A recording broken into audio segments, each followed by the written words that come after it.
Hey guys, welcome to the channel. This is the fourth part of What If Issei Was Never Resurrected. Before I start, please do support for more awesome content and subscribe my channel and like the video. Also share this video with your friends. Let's start the video.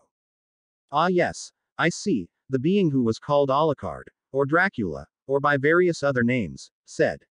Our new recruits have arrived, and since they had brought along new problems as well. So it is on me to entertain them, he stated. They all saw that the eyes of the woman introduced to them as Sarah's had turned into the same crimson red as her master's, and like with him they could see long sharp canines in her mouth. Yes, Issei thought. Vampires, both of them.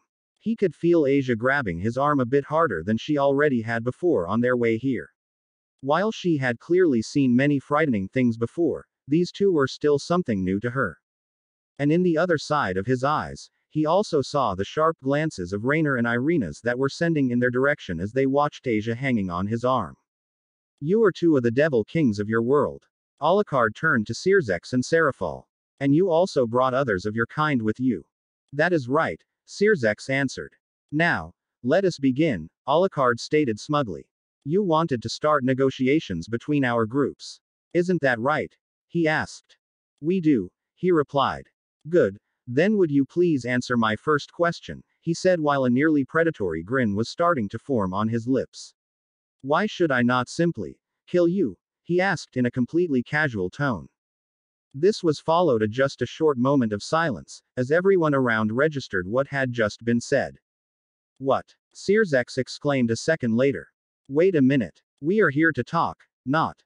We are here to talk about possible relations between our people and you, Grafia pointed out in his place. I know completely well why and how you came here, Alucard interrupted them. You wormed your way into this meeting through blackmail and veiled threats. You were taking advantage of the fact that two of my comrades had a girl with them that needed help. Why should we even want to talk to you? We devils are one of the three factions of the supernatural world. We are one of its strongest races, she argued. We could be a great help for each other. To hers and Cirzek's shock, however, the red-dressed figure in front of them only started to laugh. To their horror, they all saw how the ground around them suddenly began to turn into a black shadow-like substance, covering the entire area around them. And to their even greater shock, they saw Alucard's eyes growing out of the black mass and staring at them, eyes that had the same red color as the ones of the creature before them. It was a single horror scenario they were trapped in. Calm down, partner, Diedrag said to Issei, who felt the urge to protect the others, even if he knew it would be useless. Nothing will happen to you and the others, trust me. Diedrag told him. This here is surely just a test, or warning in case of the devils. How can you be so sure about that? Issei replied. I have some experience with such situations, and with people like him. Trust me. Besides that, do you really think a member of the group you have joined would just attack you for no reason? What you are, is parasites, Alucard replied coldly. You are living off from humanity, but have the gall to call yourself the superior race. From one moment to the other and without a warning, the black substance that surrounded them had started to move. Against them, deep black spikes, tentacles and spears were forming themselves out of the shadows and leashing out toward them all. They were grabbing them, the tentacles circling around their feet and holding them in place, the spikes still pointed in their direction. A few of them, like Kiba or Kaneko, were actually sinking into the ground, the black matter they were standing on starting to act like quicksand. Rainer, who had until now been in her human Yuma Armano form, transformed back into her real self. Calawarner panicked and formed a light spear, that was however instantly knocked out of her hand by a black tentacle. Asia was now screaming in terror, but she was still somehow holding herself. Well, let us begin our little game, shall we? The vampire in front of them stated. His voice now sounded different, louder, as if it wasn't just coming from him but from everywhere around them. At the one side we have our little group of volunteers, he said, looking to Issei and the others. And here are our guests who have just invited themselves along, he commented with a side glance at Circex, Rias and the other devils. You say you want to talk to us. You think you have something to offer to us. Your faction above all had been nothing but a thorn in our side for centuries in your reality. We call ourselves the Guardians because that is what we do, protecting the many universes from threats, external or internal. And you have truly done everything to make our job worse. As if to make a point, the spears that were growing out of the ground, the ones aimed at the devil part of their group, were now growing a bit closer to their targets. You claim territory in the human world and simply state it is yours, not asking or even informing the people who already live there. You use your powers to manipulate everyone there whenever it is convenient. But that is not even the true problem. You paint a target on the places for your enemies. You are dragging countless outsiders into your conflicts without even telling them. While it is our purpose to protect all worlds including yours and secure the peace, you intentionally involve large areas in the human world into your Cold War. While he said this, he wasn't sounding angry or aggressive.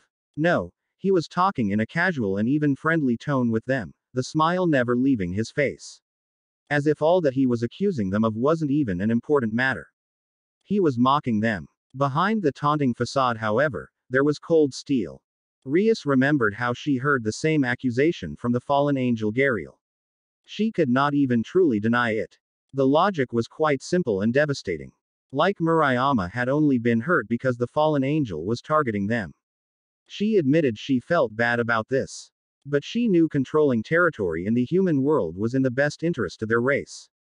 XXX Searsex on his part was starting to get actually nervous.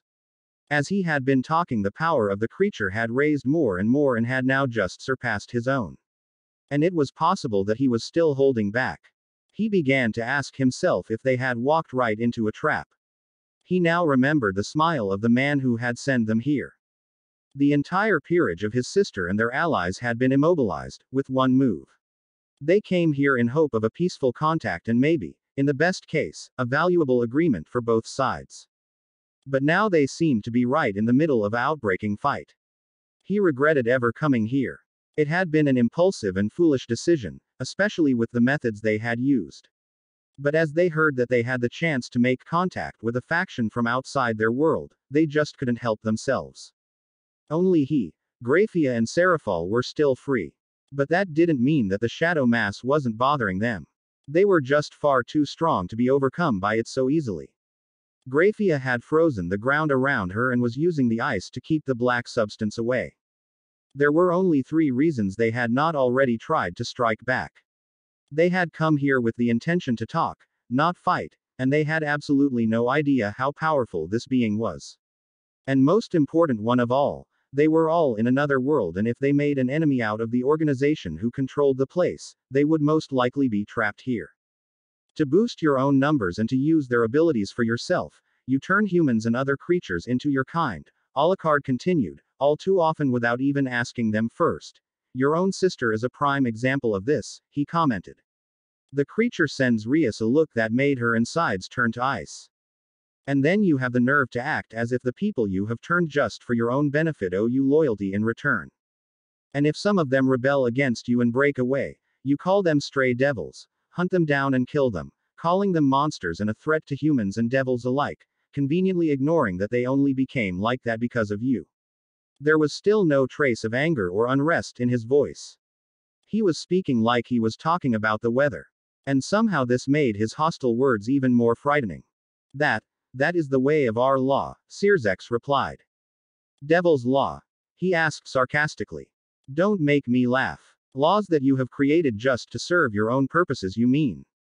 Do you think you are the first group of wannabe conquerors who just walk in, with friendly words on their lips and thin justifications, take everything they want and act as if they have a right to be there? I raised up entire forests out of their impaled bodies in my old homeland. I have hunted down supernatural trash like you for sport a few centuries later.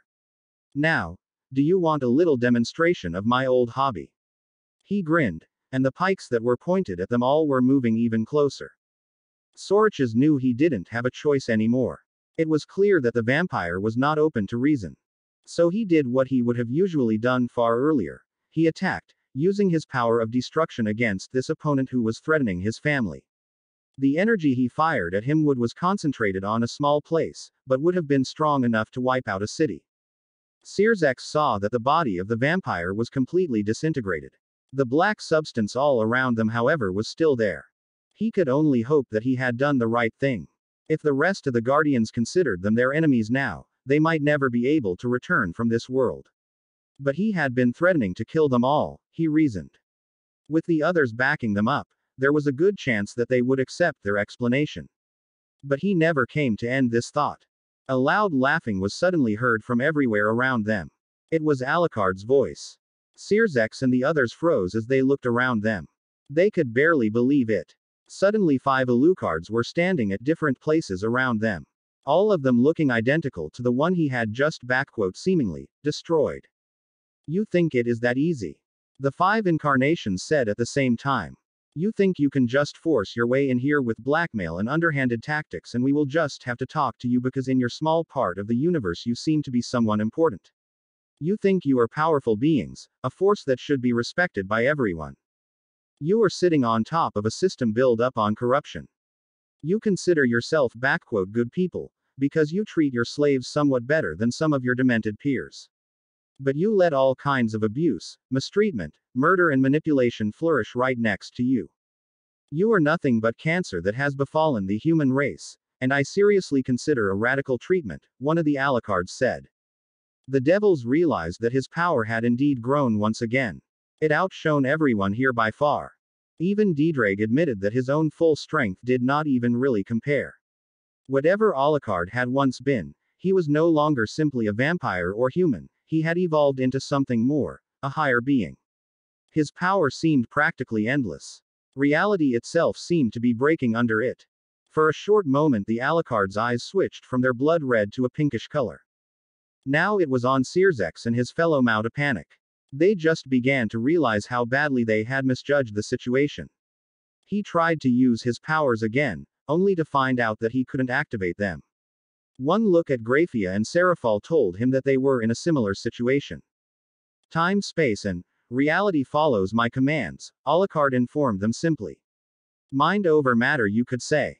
I decided that you shouldn't have your powers, so they don't exist right now.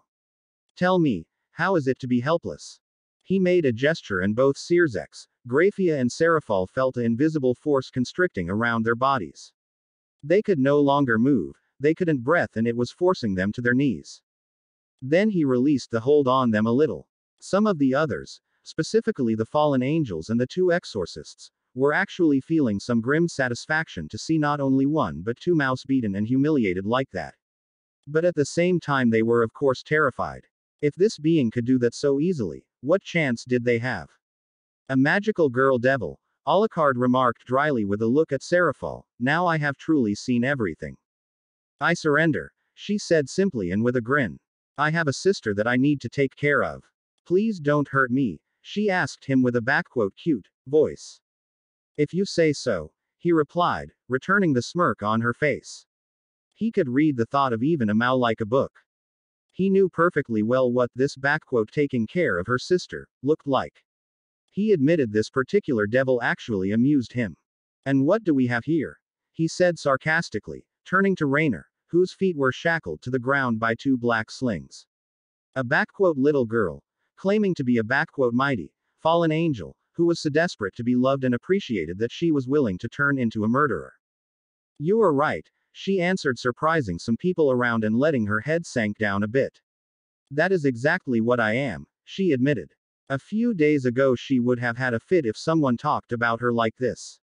But after all what happened during the last days, she had to say, Alucard's description of her failures was exactly correct. Good, he replied grinning, admitting your shortcomings is the first step to grow. And your 2 comrades. He looked at Donasek and Calawarner. 2 low-level soldiers whose only concern was to rise in rank and who didn't care who they had to hurt for it. Who now realized they had been betrayed by one of their leaders. The only reason they are even here is that you have saved them and dragged them here. Do you truly think these 2 are fit to be new recruits? The 2 fallen angels didn't say anything.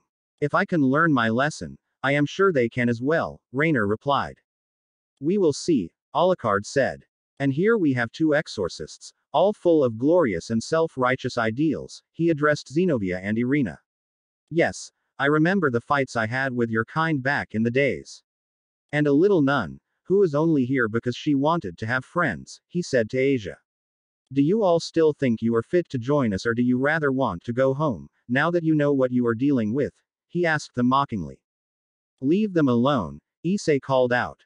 Ah, Issei Hyodo, always willing to stand up for his friends. Even if there is no greater thing for him than the next pair of breasts. But let me tell you this, if you truly want to be one of us, you will have to do more than just that. You will have to fight and risk your life for people you don't know, even for people you despise. Are you willing to do that? Yes, Issei answered seriously, I am. Alucard let his eyes gliding from one of them to the other now. Good. Then you have all passed the first trial, he said, his voice returning to normal. The black substance around them began to resolve and set them free. Sadidrag was right, this all was just a test, Issei stated as he registered what he just heard. This little demonstration had two purposes. They heard another voice. It was Darien who had just appeared right behind them. The first was to test the resolve of our new recruits, and show them what kind of opponents they might be facing in the future, he informed them. The other was to teach our uninvited guests a lesson about their methods to ask for a meeting, he said in the direction of Searzex and the others who had just been standing up again. I thought you were taking care of Murayama. Issei asked him. I am. This body here is just a psychic construct, Darien responded. My true self is inside with your friend. They others were staring from him to Alucard and back. This psychic construct, as he called it, was now easily radiating more power than a 12-winged angel or a Mao. And if that was not even his true body, then, what kind of being were they dealing with? I welcome you all here in the headquarters of the Caerleon organization, also called the Ashima Group. Or as we are more commonly known, the Guardians, he told them. I have taken a look at your friend Issei and so far everything seems alright with her. Thank you, he said. And now to you. Darien turned to Searzex, Seraphal and the other devils. As I see Alucard has explained to you the reasons why an alliance between our groups will not work out. Unless of course there will be some drastical changes in your policies, he stated. I see. Searzex, who was just getting back a hold on himself, replied matter-of-factly. I admit that the ways we have forced this meeting were not acceptable. We apologize, he said, looking at Seraphal. Darien, Alucard and Seraz exchanged a look as well at that statement. Was the apology sincere? Or were they just saying it because they were outmatched? They could of course read their minds to find out.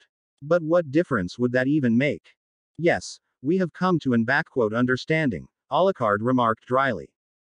A few of the devils were giving him angry or nervous glances.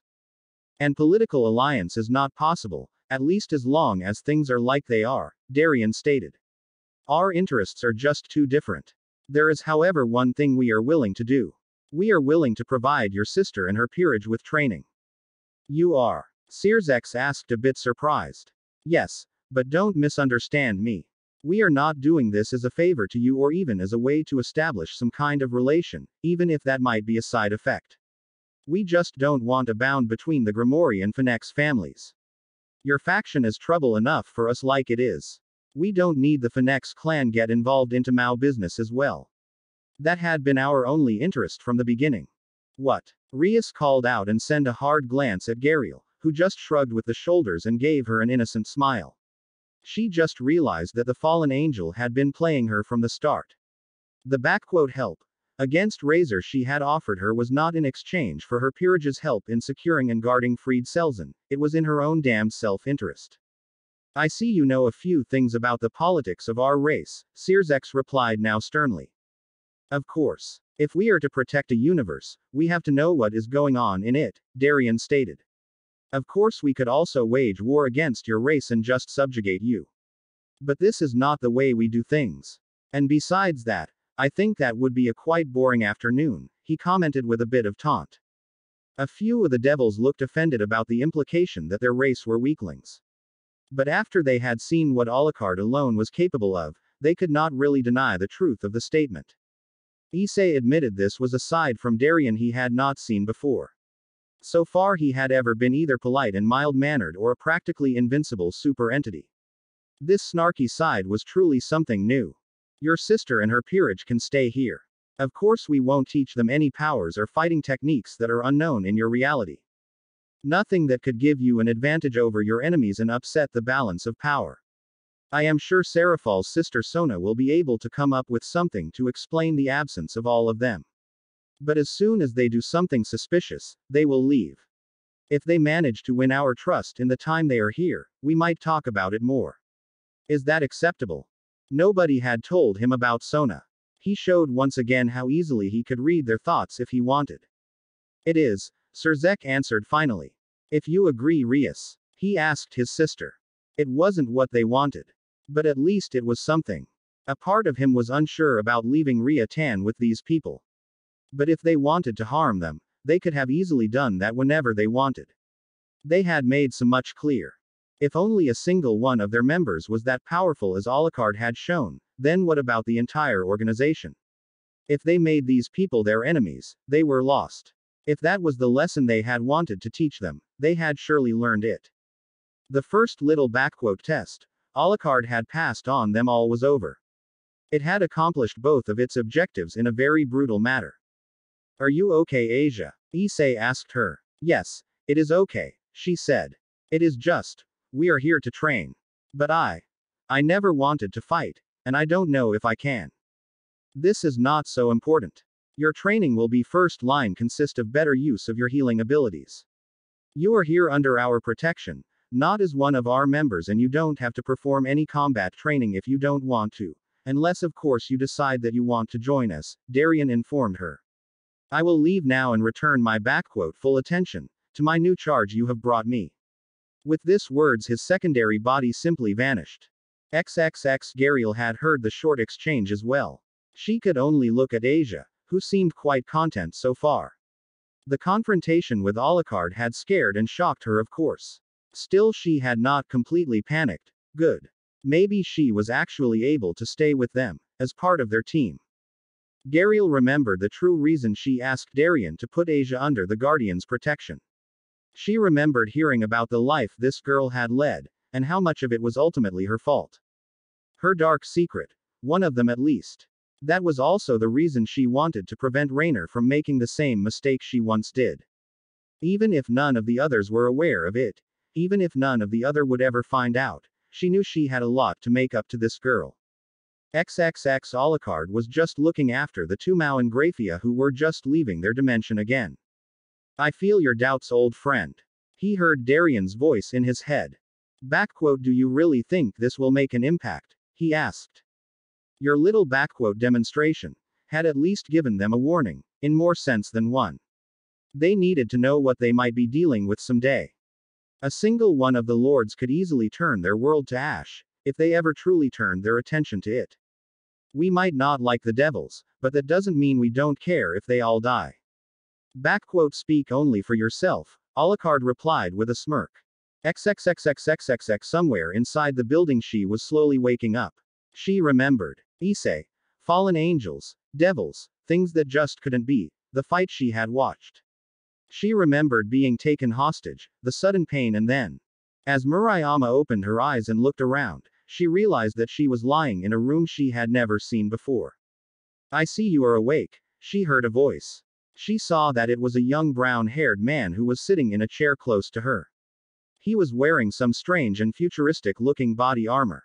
Where am I? Who are? Your classmate Issei has brought you here, after you have been hurt, the man answered. His voice sounded friendly, consoling even. It actually helped her to calm down a bit. You are in the headquarters of our organization, he explained. You can call us the Guardians. The name I am currently going by is Darien. Headquarter. Guardians. Issei brought her here, she thought, not really understanding anything. The things she remembered were a dream, right? They couldn't be real. No, you're wrong, the man said to her. What you remember did indeed happen. You followed Issei and got caught in a fight between his group and an enemy. How? She asked herself. How did he know what she had just thought? You can say I am, to put it simply, reading your mind, Darien told her. It will not be easy for you to accept this, but you died in the fight. Murayama remembered. The pain, the strange glowing weapon sticking out of her chest. Issei kneeling over her. No. She cringed. Issei had used a special technique of our group to bring you back, just like I did it with him not so long ago. As he said this, he made a slight gesture with his head toward a table at the other side of the room, where a cup of water was standing. She saw in disbelief how the cup was lifted off into the air and flying through the room towards them, and landed on the nightstand right next to her. As you see, there are many things around here that might shock you, Darian explained.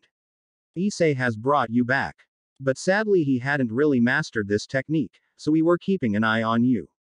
You live again. But you are different from before. Different? She asked. Issei wanted to help you. But he couldn't fully control the technique and didn't know the side effects. Murayama. He addressed her by her name and then said the things she could hardly believe. You will no longer age. Your body will be able to recover from most injuries and regenerate itself. And it is also likely that you will also develop other abilities. She wasn't sure how to feel about this, or even how to take what she had just heard. Oh, other abilities, she repeated insecure. What other abilities? This is a bit hard to predict, even with my powers, Darian replied. It depends on how the energy Issei transferred into you develops and how your body will react to it. A form of telepathy is very likely, maybe over time telekinesis like you have it just seen from me. Some forms of magic are also a possibility. But we need to wait and see. It is to a great part depending on sheer chance and that it's something even I can't foresee. Murayama wasn't quite sure how to swallow this. We will keep an eye on you for the next few days. Should any side effects of your metamorphosis appear, we have way to react to it. I promise you, we will let nothing happen to you, he told her reassuring. XXXXXXX outside, a short time later their combined group was wandering over the wide area around the building. So you see, the girl named Sarah's explained to them, my master had once hold off an army without lifting a single weapon. He instead had the impaled bodies of 20,000 enemies placed in their way. As the commander of the invading army saw this, he was so horrified that he turned back. A few of them who had heard it shuddered from this story. Some of them had actually heard it before. Nice, Rainer commented. So Issei-kun, whenever you complain about how bad I am, I will just remind you of this story and that there are people much worse than me. I know, he replied emotionless. He had actually seen many of them just in the last few days, he thought. Does that mean you will forgive me then? She asked him in a bit of a sweet tone, her voice basically a mixture of Yuma, and the regular, Rainer. Issei didn't answer. A part of him wanted to.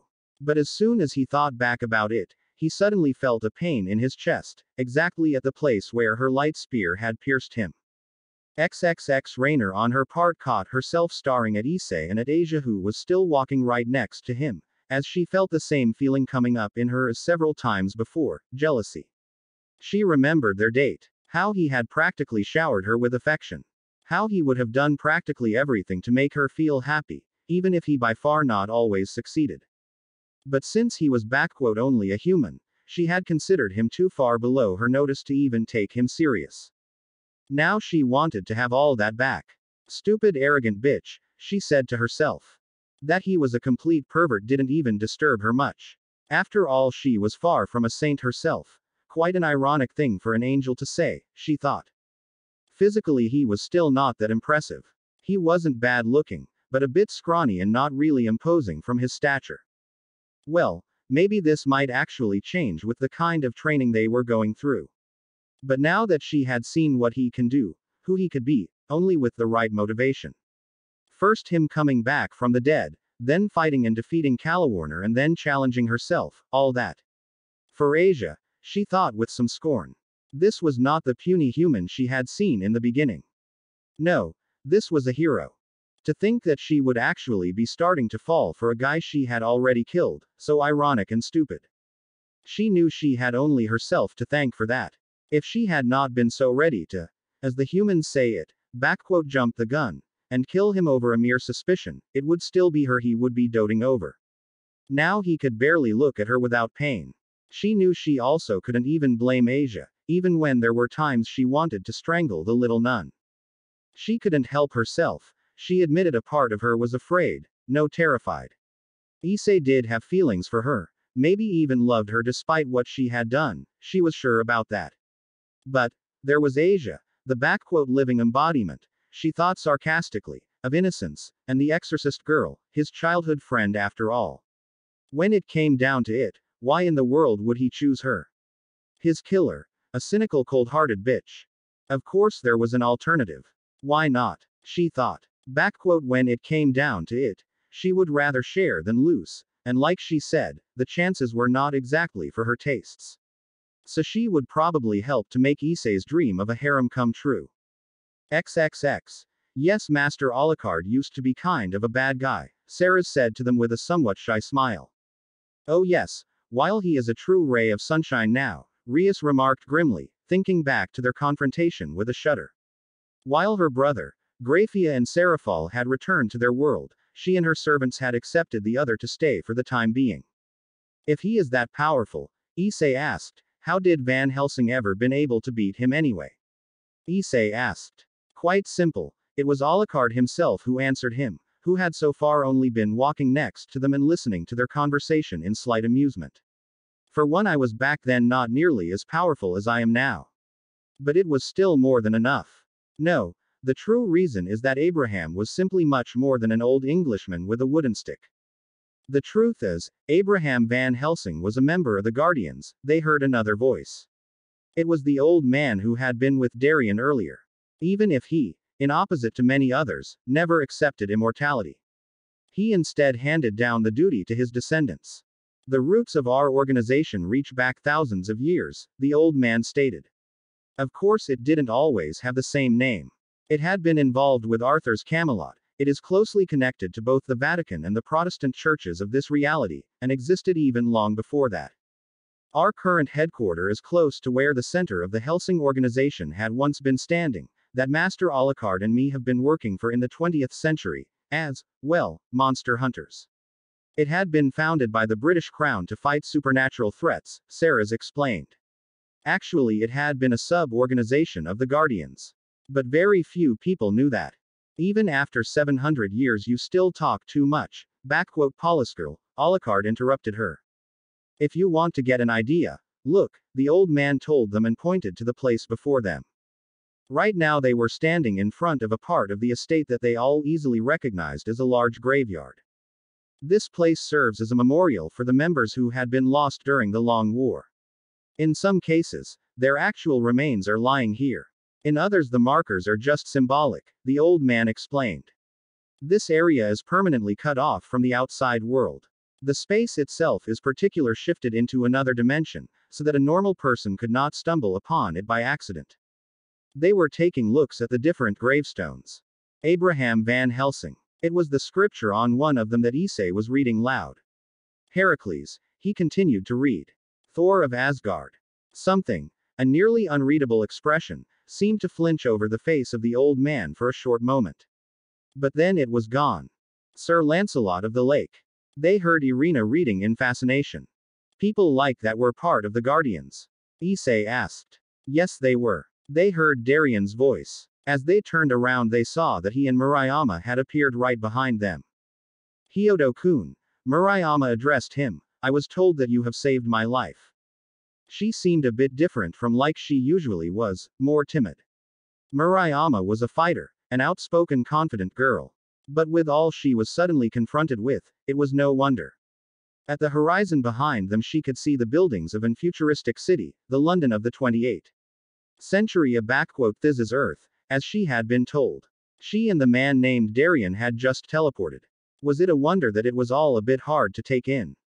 Yes, Issei replied, but as it looks, I didn't exactly do it right. Sorry about that. Don't say something like that. Without you I would be dead. Besides that, it was my own fault for following you like that.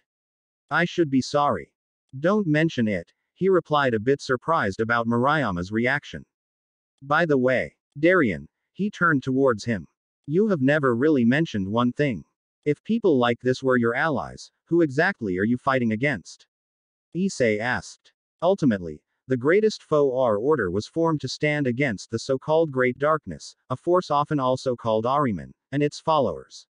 It is. He halted for a moment. Raynor. He turned to her and the other fallen angels. Tell me, are you and your comrades feeling any different since you are here? Now that you mention it, she said, yes. It feels somehow, I don't know, different. And I also think I have access to more energy than before for some reason. You are right, Donasek mentioned. Somehow our energy is different. That is no wonder, Darian replied. You are angels in the end, fallen or not. And there is a difference between your universe and ours. This here is what we call a mainline universe. What exactly does that mean? Issei wanted to know. Like I have told you, the true God is an universal force, the creator of the entire multiverse. The God from your reality was a small part of himself that he had separated into a new form to watch over your world, and as this incarnation died, during your great war, it merged once again with the greater whole. In some other realities, however, like this one, God's true self had decided to watch over them directly. That is what these three are feeling. His presence is in every fiber of this reality. The darkness is, if you want to call it that, the counterforce of God himself. Or like some people see it, his dark side. Like God is the force of creation and life, it is the force of destruction. Like him, it is omnipresent, in every universe. A long time ago, however, the darkness had chosen heralds, the beings that we usually call the lords today, and these heralds had chosen servants of their own, entire armies. This is how the organization that is calling itself the aka Maha or the Dark Order came to be. Like us, they are active in countless worlds and realities. They are our direct enemy. Our organization was created to counter them. But I will explain more about them later. For now, it is time for you to begin your training. Some of you will first face a few more tests. Sarah's will explain everything to you. If you excuse me, there are other matters me and Alucard have to attend to. With these words, both of them vanished.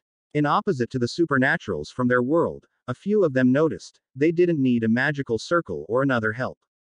They just disappeared. You know, Zenobia said now, for the fact that such famous people had been part of their organization, I am surprised that I have never heard of him. I mean, he is your leader, isn't he? What makes you think that you haven't? Sarah stated. Of course not under this name. Many have been calling ourselves different over the centuries. He is the head of our order, while my master Alucard, for example, is one of the other leaders. A long time ago though, he was known under a different name. Galahad. The knight of the round table who had found the Holy Grail. Zenobia asked, surprised. Exactly. Wait a minute, in the legends, wasn't Galahad? Irina asked. A few of them, like Riss, Akino and Rainer, realized it as well. They looked at the gravestone Darian had paid attention to earlier. The one with the name of the legendary Sir Lancelot. It was in fact the marker in honor of his father. But if he was originally a human knight, how did he become whatever he is now? Irina wanted to know. He, just like his father Lancelot and King Arthur himself and some other knights, just like their enemy Mordred, were actually born with the power of sorcerers and had trained it over the time. It was the old man who explained this. They were all trained by the Druids of Avalon. Some even by Merlin himself. What few people know, in our universe, as Arthur and Mordred slayed each other in the final battle, Mordred had already reached immortality.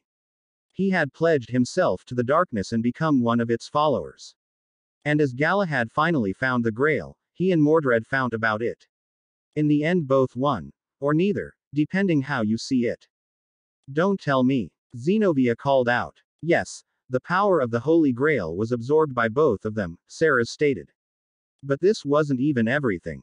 Over the centuries, both of them grew stronger and stronger, beyond humanity or what you would call gods. What became of Mordred? Irina wanted to know. He is still around. He is now one of our most dangerous enemies, one of the lords. At the last state, I think he is currently calling himself Faust by what I have heard. Now then, Sarah said to them, I think we have spent enough time here. For today we still have another challenge for you. We have a special training area that you will pass. We call it the labyrinth. XXXXXXX back in their own reality, the underworld. The blonde young girl was wandering through the wide parks that were part of the land that belonged to her family's estate. The girl was a pure-blooded devil. Her name was Ravel Phoenix, the younger sister of Razor and the other child of the Phoenix family. Close behind her were two others. Both were members of the peerage of her father, and currently more or less serving as her bodyguards. Not that it was likely that anybody would attack them, Here right in the middle of the devil-controlled underworld. But you could never be careful enough. Someone might still try something, and that was exactly what happened. The two guards tensed a bit as they saw an unknown man appearing before them. They realized after a moment that it was another devil as they felt his aura and he spread his wings. They relaxed only a little bit. That he was a member of their race didn't necessarily meant that he was on their side. Who are you? This is the territory of the House of Phoenix, one of them said. But the stranger didn't answer. Instead he made a gesture, and a large wound was ripped into one of the devil's bodies as the blood shot outside. Weak, the stranger in front of them simply commented. The other devil saw in shock how the blood of his partner, that was flowing through the air, became solid and formed a spear that was directed at him. And at the same time he realized that he couldn't move from his place. He used his energy to shield himself and the makeshift weapon didn't cause any real damage. But while he stopped the attack, the enemy in front of him made another. Suddenly he changed. His one pair of devil wings disappeared and was replaced by two of a fallen angel. The devil guard had no time to be surprised or wonder, since he was stepped by two light spears a moment later. That left only the girl. Ravel admitted, she was terrified. In opposite to most other pureblood devils, she didn't have her own peerage, but was part of her brother Razor's, his bishop to be precise. As such she had faced many dangerous opponents, in raiding games. But this was different. It was bloody reality, and just like the guard, she was unable to move a limb. Your family should have found better bodyguards, Ravel Phoenix, the man said to her, before he wrapped one of his arms around her body, still keeping her paralyzed. He waited for a short time more. He knew that the rest of the devils close by would have sensed his presence. Like he had expected, 3 more servants of the Phoenix clan teleported in less than a minute later, and saw their young lady being held hostage by a fallen angel. Before they could actually say or do something, however, a magic circle appeared beneath Crossel's feet and both he and his prisoner vanished before their eyes. XXXXXXX as they reappeared, they were no longer in the underworld but on Earth, standing in front of a large, very derelict-looking castle. Its appearance could only be described as sinister, like it was ripped out of a horror movie. As he stepped through the gate, dragging the helpless Ravel along with him, they were greeted by a group of people. I see you are back, Crossel. Kokobeel greeted him friendly, and you have actually succeeded with your little suggestion, he said, looking at Ravel, who was now more than terrified. She of course knew who he was. Every devil of her position would be informed about the leaders of the Grigori. The rest of the group before them were Kokobeel's right-hand Sartale, along with another fallen angel whose name she didn't know. The last member of the group was the human Valper Galilei, once known as the Genocide Bishop. This place here served not only as Kokobeel's secret base, but in first line also for Valper as a location where he could continue his experiments away from the eyes of the world. Down in the yard he saw a couple of the humans that were here as "raw material," being brought inside by another fallen. It was actually quite easy, he replied. They didn't expect anyone to try something like this. Still, kidnapping a high-class devil right out of the underworld, Sartale commented, impressive. And we are of course also thankful for the information you gave us about this organization called the Guardians, Kokobeel added. With that and this new tool you have given us for our goals, your role in the coming new order will be secured. They didn't know anything about his devil wings, the man named Alec Crossel knew, to them he was simply one of their kind, instead of a hybrid. Being able to take the appearance of both races like he wanted, he was able to move freely in devil and fallen angel controlled territory. She's the youngest child of the Phoenix clan, that will play a role in the coming events with their planned alliance with the Grimoire, Crossel pointed out. I have made sure that the other devils saw me before I left with her. Very good, Kokobeel responded. Yes, Ravel, that was your name, wasn't it? He addressed her with fake friendliness. You will be very useful for us. The world of the Guardians. They were on their way to the mysterious training area that was called the Labyrinth. Before that, however, the vampire Sarahs had given them a tour over the entire area. A few minutes ago they came across a large place where a half-dozen spaceships, yes, that was quite obviously what they were standing in line.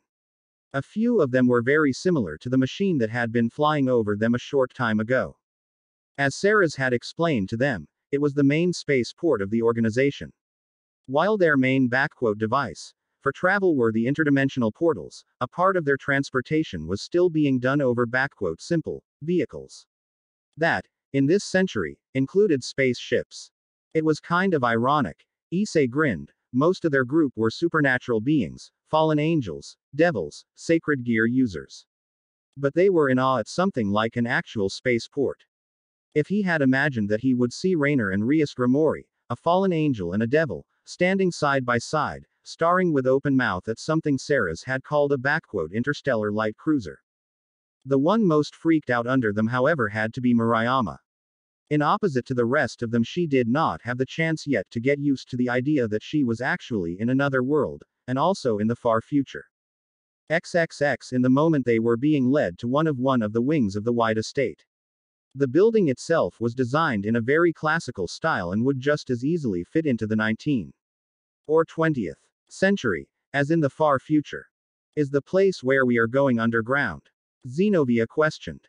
That is right, Sarah's answered. And you were a cop once? Rainer asked her, remembering something that Alucard had said. I am surprised. You seem more like the innocent bubbly type like Asia here, she commented, looking at the small ex-nun, who reacted with a blush. Oh, you have noticed.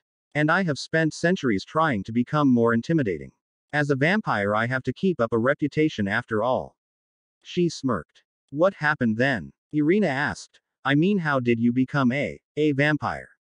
That was not a question you get asked every day. Sarah's told them the story how she had once been a policewoman in London in the 20th century, until her entire squad had been wiped out by a vampire who had then been killed by her future master. As she ended her tale, they were just entering the building and arrived inside a great hall. What in the world is this? Issei called out as he saw what the insides of the large room. The hall in front of them was filled to the brink with countless weapons, artifacts and various other mythical and historical objects. There were swords, axes, shields, rifles, magical devices, even a few lines of books and ancient-looking scrolls assembled at one corner of the room. I don't believe it, Rainer said, stunned as she saw the sheer amount of magical weaponry and power that was placed here. With the kind of arsenal that is lying around in this room, you could easily outfit an army to start the next Great War, Calawarner commented. What you see here is, as you could call it, the weapon chamber of the Guardians, the old man who had joined them a short time earlier explained. It are of course not only weapons, but also all sorts of other magical objects. All that collected over the course of thousands of years, he stated. Since we are joining you, at least temporarily, will we get some of these?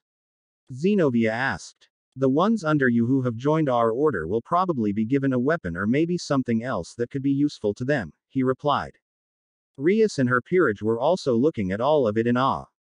But since they knew of the Guardians' view of them, they didn't really expect to be allowed to take anything out of this arsenal. They were being led straight through the room, to another large door that was at the other end. XXX when they had arrived at the other side of the hall, Kiba was suddenly staring at something, one place at the wall, where one of the many weapons was hanging. His expression was one of anger.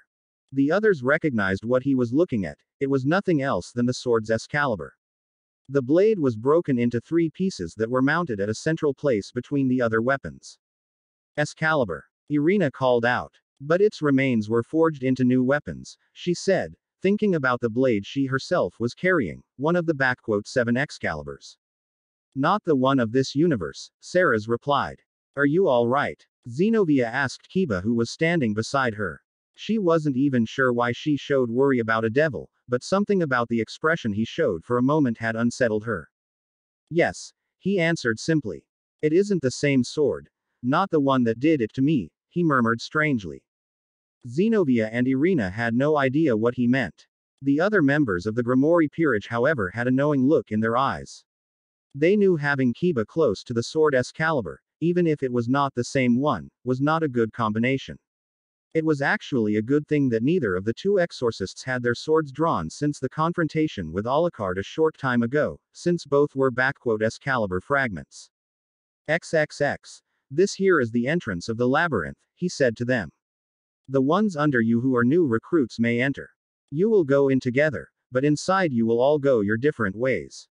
Each of you will face tests and will meet a member of our order who will be your teacher for the coming weeks. You are absolutely right, they heard a loud voice coming from behind them. What the fuck? Issei called out as he realized someone had suddenly appeared right behind him out of thin air. To that came that the person had bowed slightly over his shoulder and literally been shouting into his ear. Darien, he said as he recognized the man, who was only giving him a sly grin. Quote. Or should I call you Galahad now? And since when are you of all people playing pranks like this? He asked him.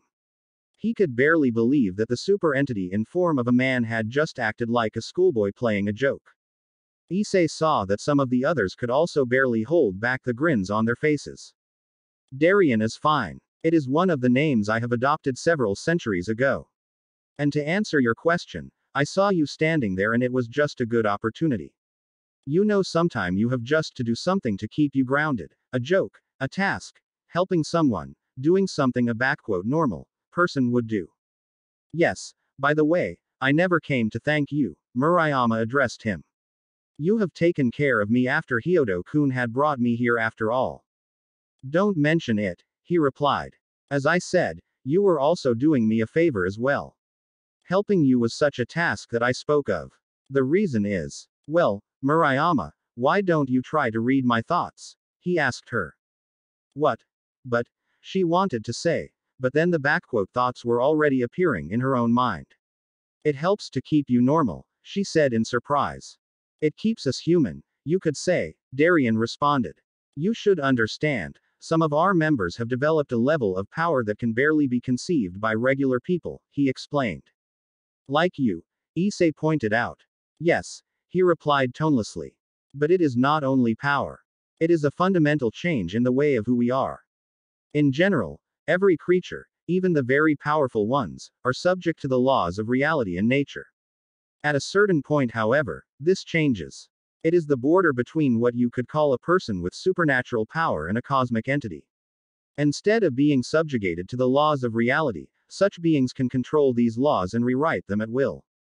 They are just as much a person, as they are manifestations and incarnations of certain forces or better aspects of the universe. The being you know as Ophis, for example, embodies the infinity of space. Great Red stands for the thoughts and dreams of the life of your reality. There are also others, in many universes, life, death, chaos, some of the various gods.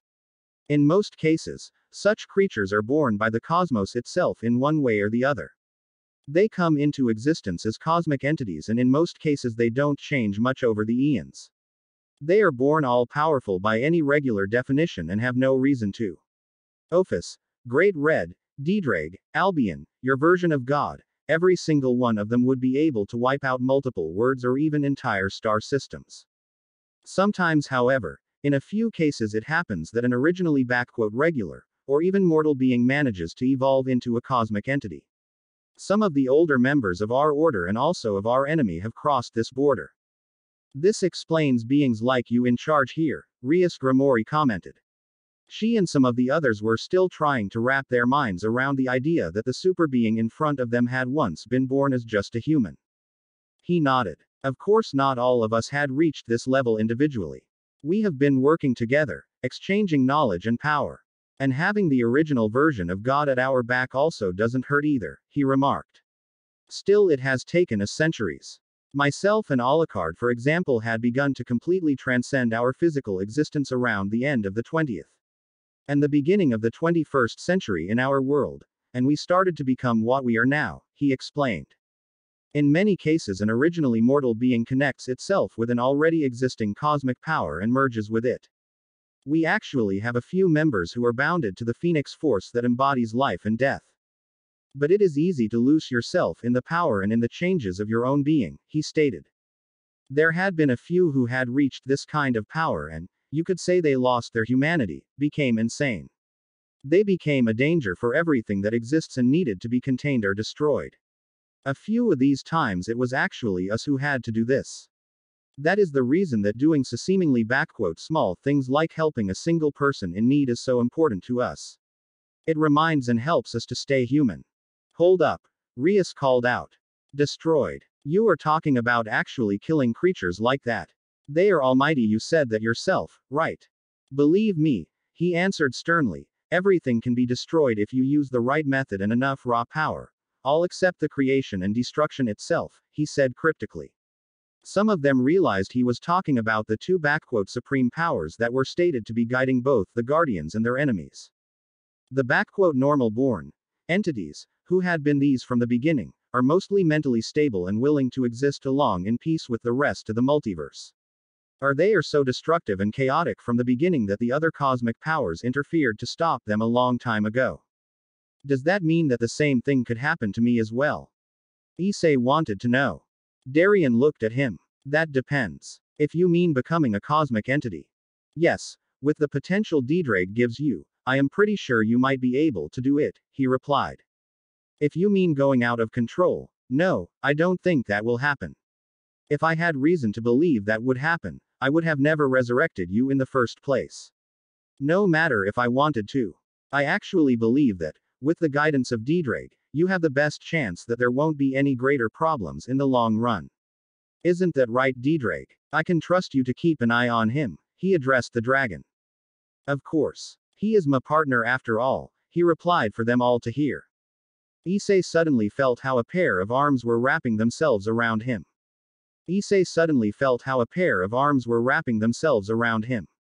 Yes, we won't let anything happen to him, he heard Rainer's voice purring into his ear and he sensed his own body freeze at her touch.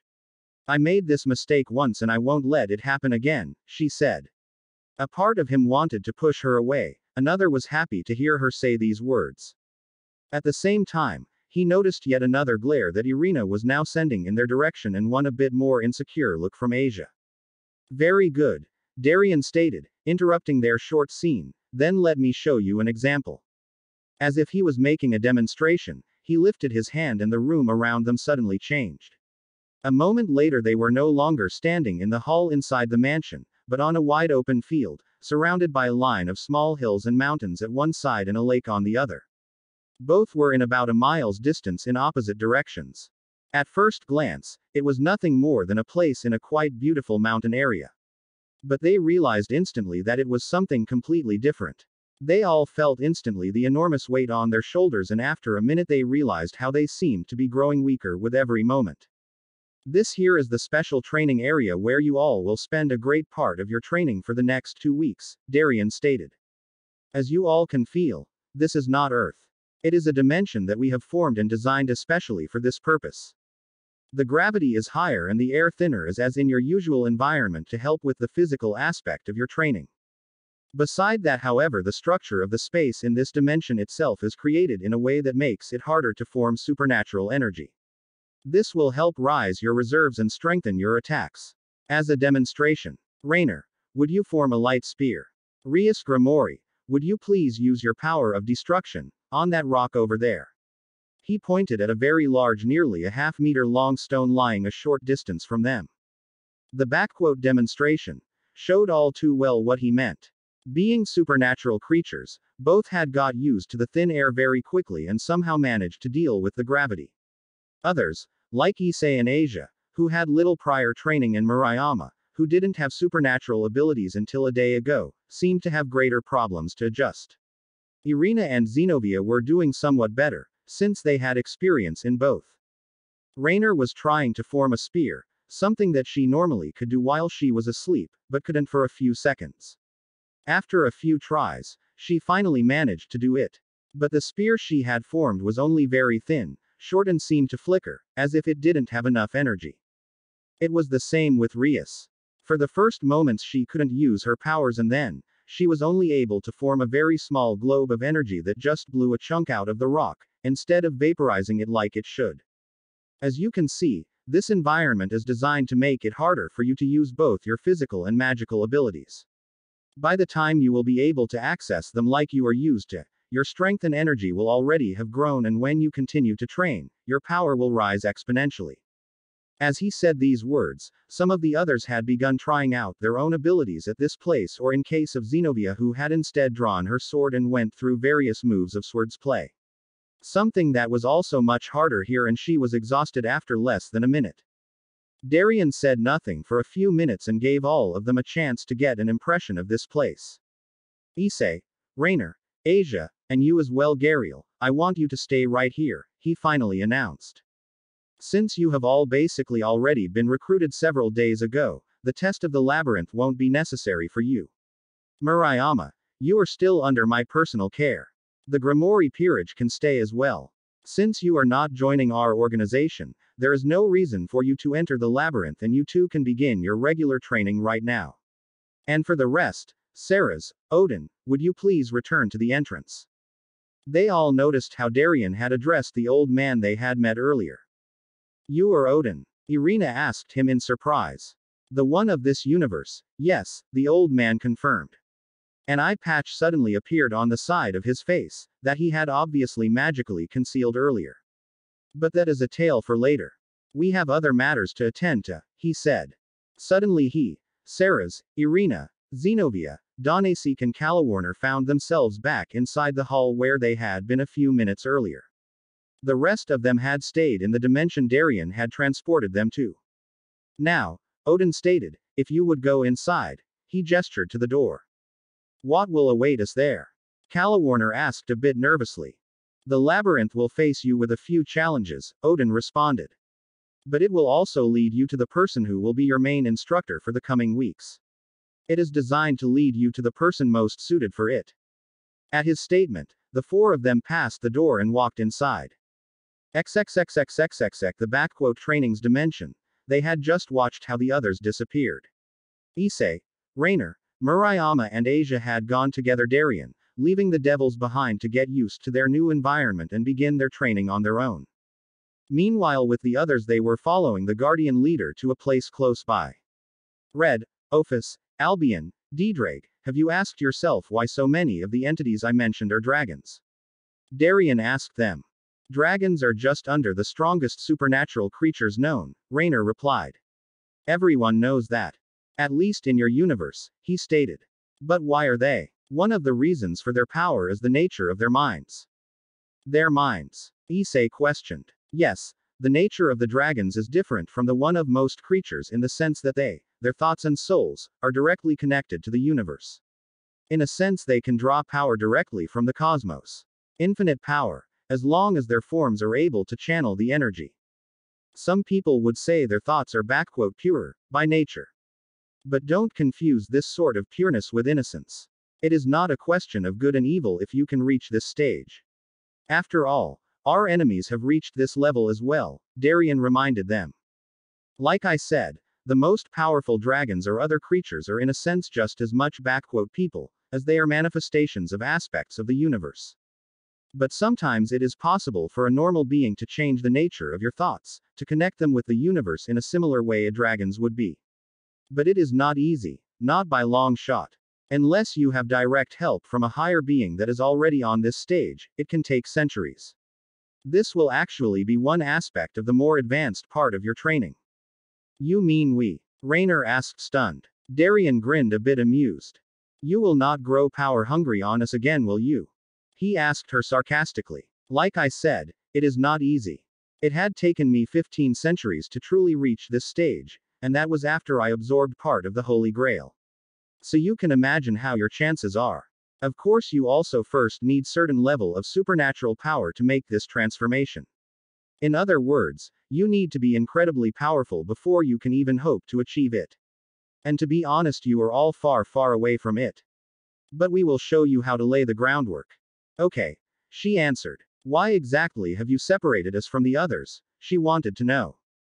Like I said, they are completely new recruits, Gariel replied in his stead, while you already have a few days of training. So they will have to pass the test first. Aside from that, we both know that you have done a few, questionable things. We know that you are willing to change. With your two comrades, however, we are not so sure. They are only here because we have saved them earlier after all. They had just reached a small pond surrounded by a group of trees. With the high gravity, the trees didn't seem to have grown very tall and were looking a bit different than they would have been on Earth. Close by was a structure built of stone, that looked by some sort of small shrine. As they were standing in front of it, they sensed Darien activating his powers, and suddenly two more figures appeared before them. One of them was a man with sandy blonde hair, dressed in archaic-looking armor. The other was an old man in dark green-colored robes. Galahad.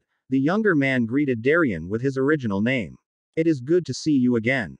"It is good to see you as well," he replied.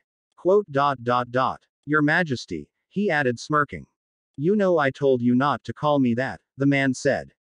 "That was a long time ago, and we are dead after all. Why have you summoned us here?" the old man asked Darien. "I have a few new recruits here who I think could use a few lessons from you." He turned around to them. "May I introduce the spirits of my former king, Arthur Pendragon, and Merlin, sorcerer of Britannia and also former head of the Order of the Guardians. I am sure you can learn much from them." XXXXXXX. Back at the entrance of the labyrinth, just like Odin had told them, they had been entering together. But soon the corridor they were walking in branched out and separated into a line of different tunnels. And somehow, in a mysterious way, they seemed to be losing each other.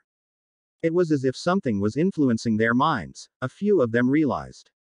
Every time one of them looked around, one of their group seemed to be gone from one moment to the other, having taken a different path without the others even noticing. Until a short time later they were all by themselves, each on their own way. XXX. Irina had noticed how the others had disappeared one after the other. After a few minutes she had run into the first problems. A creature, or maybe more a thing, was standing in front of her. It was completely gray and looked as if it were made from nothing but clay. The creature was clearly challenging her. Its arms were forming themselves into blades and it was going into a fighting stance. She draws her Excalibur and was ready to defend herself. The creature attacked nearly instantly. After just a few moments, she had outmaneuvered her opponent and slashed right through its body. But the strange mass it was made of was only reforming itself after she had slashed it, and the creature was standing before her just like a moment earlier. "A golem," Irina heard a voice coming out of a corner. "It is here as a test for new recruits. It has no life of its own and only does what it was created to do. But it can regenerate itself and continue to fight, no matter how often you strike it down. To defeat it you have to use your own spiritual energy, channel it directly into your blade and combine it with the power of your weapon that you already possessed," the voice said. As she turned to it, she saw a blonde-haired young man in casual-looking clothes standing at one of the corridors. This had to be the teacher she was supposed to meet here, she thought. Irina tried to do what the stranger told her. But without any real success. Normally she was relying on the mystical power that her weapon alone possessed and her ability to wield it. "That is enough," the man finally said, and the golem froze in its move. "You couldn't have been expected to learn a new use of your abilities from one moment to the other." "To be honest," he admitted, "I hadn't been really good at it myself when I first learned this stuff. I have always been more relied on regular combat and weapons myself." "Your name is Irina Shido, I have been told." She nodded. "My name is Steve Rogers," he introduced himself, former captain of the U.S. Army, experimental super soldier and superhero, and since a few centuries now member of the Guardians. He took something from his back. She saw that it was a round shield with a star painted on it, styled in the colors resembling the U.S. flag. "I am here to instruct you," he said, "so let us assess the rest of your abilities." He went into a fighting stance. XXX. Calawarner was in a similar situation. She had just lost contact with Donasek a few moments ago and was now walking through the seemingly endless corridors. The test she had to face, however, was a bit different. After a few minutes, she suddenly heard a loud noise and then she saw a young human woman with short brown hair running from one of the corridors before her. The girl seemed to be in panic and running from something. Please help me," she called out. "It is after me." For a moment Calawarner had the urge to ask why in the world she should help a human.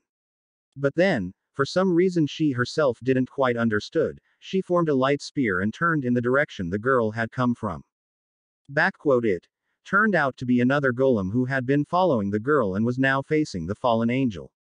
And just like with Irina, the golem was regenerating itself after the first strikes they exchanged. Then, however, the creature suddenly simply stopped moving. "Very good," the girl told her. You have actually decided to help what you thought was only a helpless human, she stated. I am going to be your teacher. My name is May. I admit we had our doubts about you.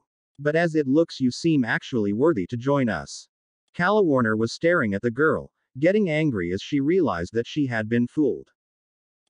She growled. You should calm down a bit, the human girl said. You don't want to ruin the good first impression so quickly, would you? She asked her, grinning. In this moment, Calawarner lost control of her rage. She formed another light spear, ready to throw it at the human. How did this human dare? First she tricked her and then made fun of it. But to her surprise, the girl had already moved, quicker as she could react, and was now standing behind her.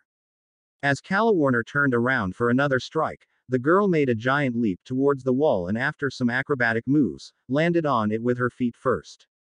To her surprise, however, the girl's feet actually seemed to be somehow stick to the wall and she was hanging on it like some kind of insect for a few moments, before she made another incredible quick jump in Calawarner's direction, landing right before her, already in a fighting stance. She wanted to attack her with the weapon she was still holding in her hands. But before she could, the girl was shooting some sticky substance at her from two small devices on her wrists. The substance actually reminded her of spider web. Moments later, however, she realized she had been completely shackled down by it. Whatever it was, the stuff was incredibly resistant. Her new teacher was only looking at her, smiling. May I introduce myself? She said. I am May Parker. Sometimes, however, I am also called Spider Girl. I am here to teach you a few things for the next week. XXX Xenovia was still following her path. Like the others, she had lost sight of her comrades and allies. But it didn't worry her too much. After all, this was exactly what the old man had said would happen. After a few more minutes, she saw someone else. To her surprise, as she came closer, she saw that the figure in front of her was actually just a teenage boy, who was sitting in the lotus position on the way before her. The boy had dark hair, was quite lean from his stature, and as far as she could tell in his sitting position, not very tall. As he opened his eyes and looked at her, she saw that they had an unusual violet color. But he didn't seem to be a fallen angel. No, all her senses told her that he was human. You are my teacher? She asked, a bit disbelieving. From his looks he couldn't be any older than her. But she knew these beings were immortals, so he might have been around for centuries. Yes, I am here to teach you some lessons, the young man replied. His voice sounded smooth and confident. Of course, his statement of teaching her a lesson could be interpreted in two ways. The second one caused her anger to rise up inside her. You can call me Zero, he told her. He stood up, completely casual, as if she wasn't a threat at all. She pointed her sword at him. Then let us begin, she said. Yes, but before that, he replied, could you please give me your weapons? For a moment it was as if she saw a strange light in his eyes. As Xenovia came back to her senses, the boy was standing right before her and holding her own Excalibur destruction to her throat, and she didn't have the slightest memory of how he got it. Her other sword, Durandal, was lying on the ground, a short distance from them. What had happened? She asked in shock. You depend too much on brute force and strength, the teenager explained casually. Ironically, it is in some sense the opposite of a weakness I once had. I had once been relying mostly on my strategic abilities and neglected physical combat. Beside that, you also have no real defense against mental powers, like my Gios, for example. Well, over the next few weeks, we are going to change that, he stated. XXX Donasek had passed his test, as well. Even if he certainly didn't look like it in the moment. Like the others, he had met his teacher. As it turned out, however, this teacher was not quite what he had expected. After about 10 minutes wandering through the labyrinth, he found the not very tall human with wild dark hair they had seen standing between the group that had welcomed them earlier that day. To that came, the guy was barely paying attention to him. He was just sitting on the ground and seemed to be meditating. Hey you, Donasek had finally yelled at him as he had enough. Ah, I see, you are the guy the first am supposed to teach some lessons, the man replied casually. Fallen angel, right, I am not sure if I am supposed to be impressed, he said, still sitting on the ground. It came as it had to. He could no longer hold his anger at being treated so casually by a mere human, and attacked the man. And it came as it had to, even if the fallen angel had not been aware of it, as this mere human wished the floor with him. To his horror, he saw how his opponent stopped his light spear and broke it apart with his bare hand. Now, only a few seconds later, he was lying on the ground, the human, standing over him with 3 metallic claws that were in fact growing out of his underarms pointed at his throat. Danasik suddenly felt very small. I know your type. Always out for a fight, always looking for a challenge, the man told him matter-of-factly. Good. But you should never underestimate your opponent. Especially not just because he belongs to a race that you deem inferior. When it comes hard to hard, it is never safe to say what someone else might be capable of. And even more important, you should not attack people with deadly force just because of a perceived slight. If you cannot respect the lives of others, no matter what race they are, you have no place here. Did I make myself clear? He asked, his claws moving even closer to his throat. Danasik nodded. Good, the man responded. My name is Logan. Sometimes people also call me Wolverine. XXXXXXX. In their own reality, the small group consisting of Searzex, Graphia and Serafal had just arrived back in their own universe a short time ago, as they were confronted with another unwelcome surprise. As they returned to the underworld, after giving Sona further instruction to deal with the 2-week absence of some of her fellow students, they saw that Lord and Lady Phoenix, along with their son Razor, were already awaiting them. They were telling them about what had happened and the kidnapping of their daughter Ravel. Nothing of it sounded good, especially since the attacker had been identified as a fallen angel. This is a serious situation, Searzex stated. A fallen angel invading our territory and was unnoticed by everyone around, and then kidnapping a high-class devil like this. Yes, this will surely cause a crisis, Searzex agreed. The situation with the Grigori is bad enough as it is. I don't care about any of this, Razor interrupted them. I demand that you do something immediately and save my sister. Razor, this situation could ultimately lead to a new war if we aren't careful, Searzex pointed out. Don't forget that also 2 servants of your family had been killed. Who cares about these lowly servants? My sister, a high-class devil, had been kidnapped, and if the fallen angels are responsible for it, I say we crush them all like the. Razor wanted to say more, but he couldn't because Searzex had grabbed him by the throat and was drawing him closer to him. Lord and Lady Phoenix were looking shocked and a bit irritated how he was treating their son. Despite that, they knew that Razor's behavior was out of line. But the Mao couldn't care less right now. You are sitting on top of a system of corruption, and are fooling yourself into believing you are a good person, the words of that creature were shooting through his mind. Listen, Razor, the last war had nearly devastated our species. We are still trying to repopulate. That is one of the reasons you were set up to marry my sister in the first place, if you remember. I have no patience right now for people who only care for their family and their status. Do you get this? Searzex asked with visible venom. Yes. Yes, the now intimidated Razor stammered. Good, he replied, letting go of him. The other devils around were only staring at the red-haired Mao, somewhat distraught about how he had just reacted. XXXXXXX. 5 days later, the world of the Guardians. They were currently all assembled in the training area. In the last days, they all had made remarkable progress. Issei had become much stronger physically, had extended the time he was able to use his boosted gear and the number of boosts he could withstand, had trained his dragon shot technique, and had reached a better control of his telepathy. He had also gained access to his balance breaker and was by now able to hold it for nearly a minute. Well, in a few cases at least.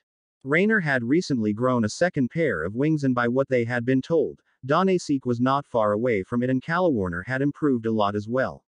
All 3 of the fallen angels had grown stronger and also improved their magical powers, especially their psychic abilities.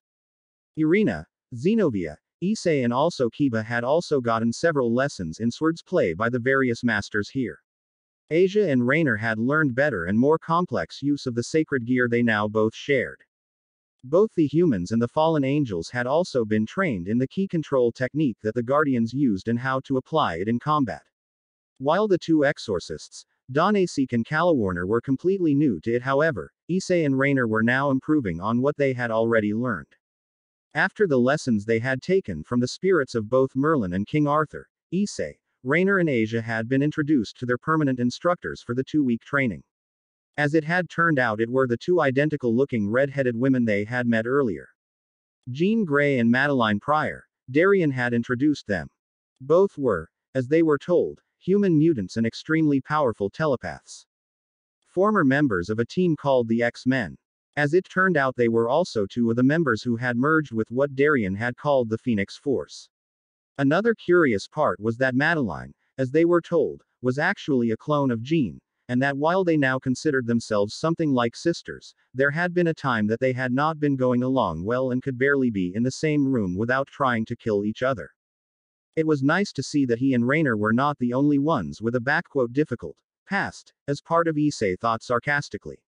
What was kind of ironic to him was that both Rainer and Asia now had the same teacher, since they were both being instructed by Madeline, who was not only an immensely powerful telepath, but also a former healer and sorcerer with great magical abilities. So in some sense an ideal teacher for them both.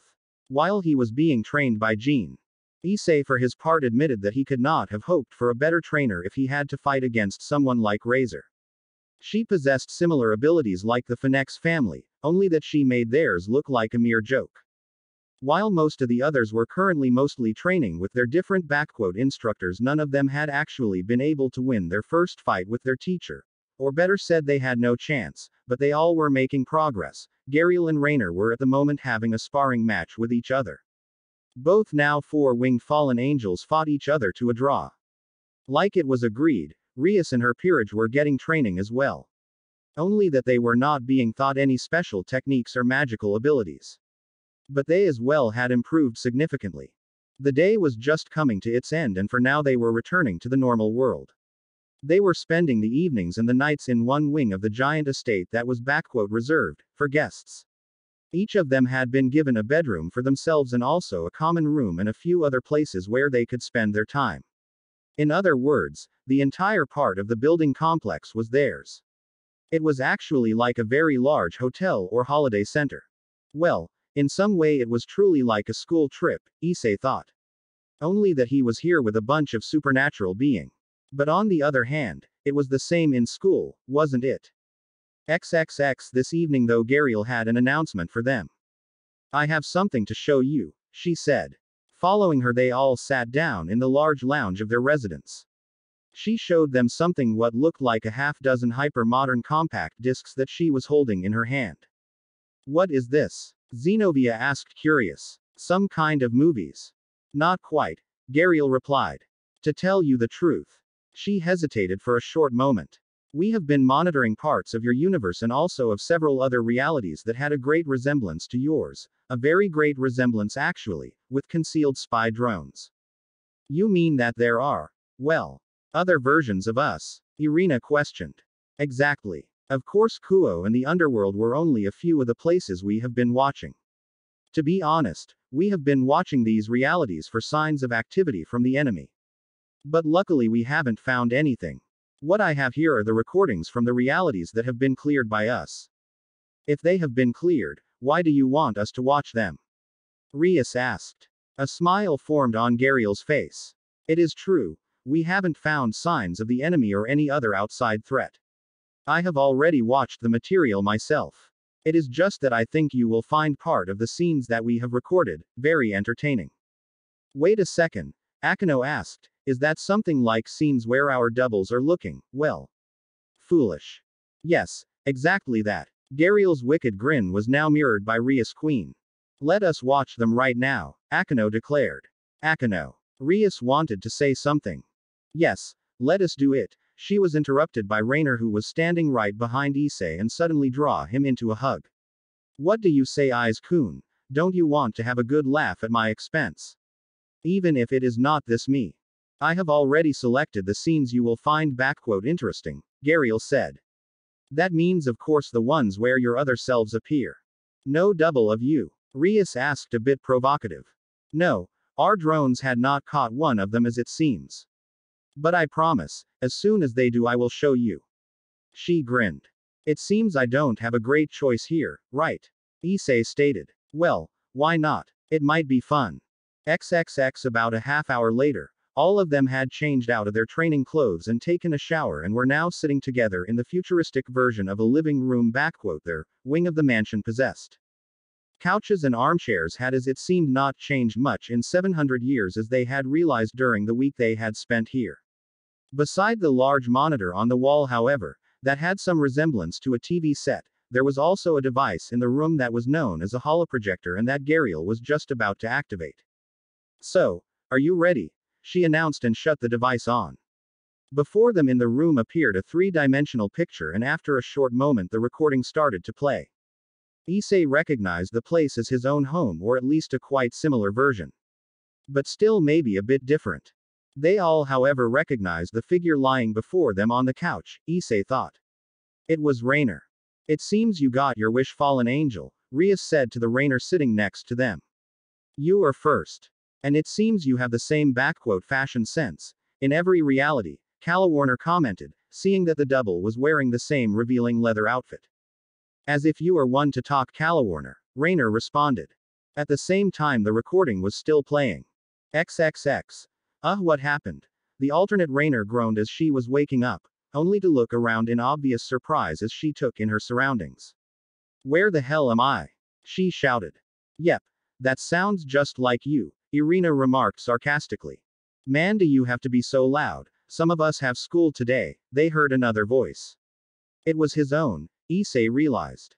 They all watched as the alternate version of him appeared in the hallway, rubbing his eyes and only wearing black boxers.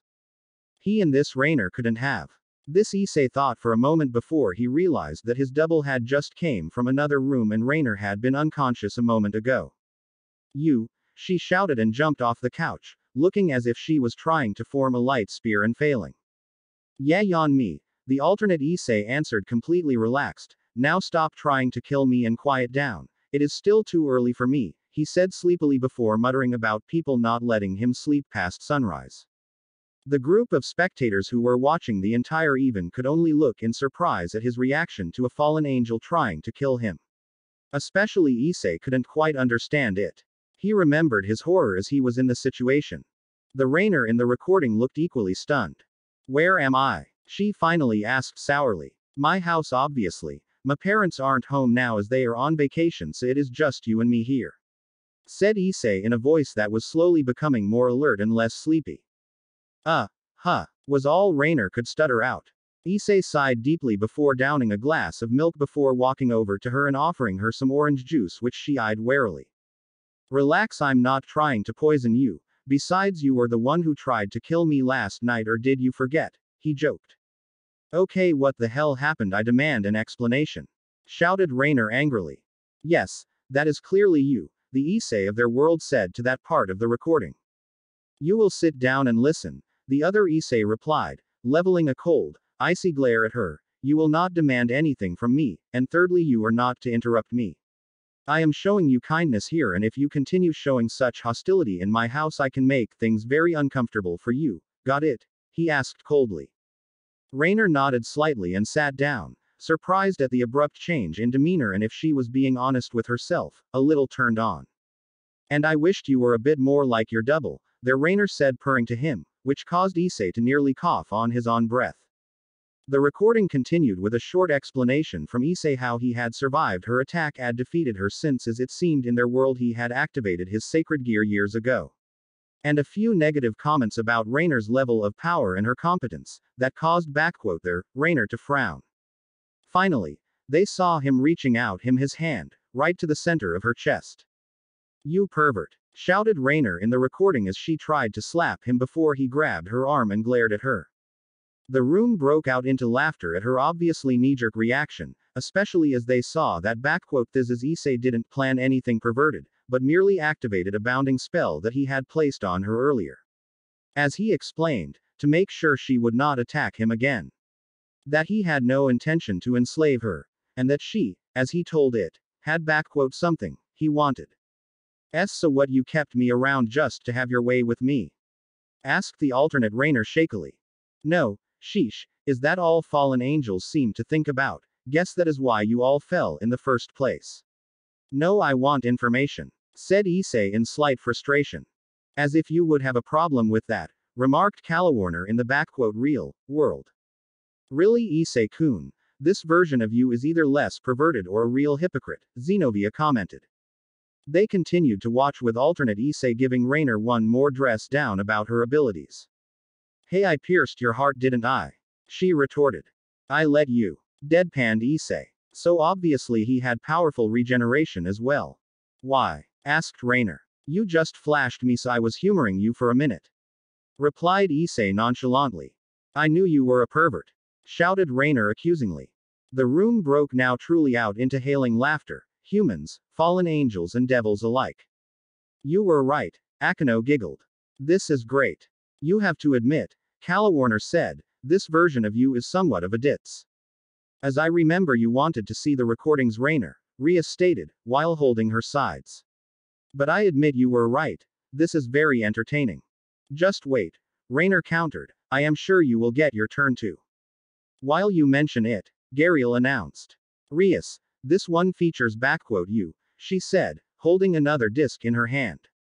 What's wrong, devil? Are you getting cold feet? She grinned. Of course not, Rias responded, play it.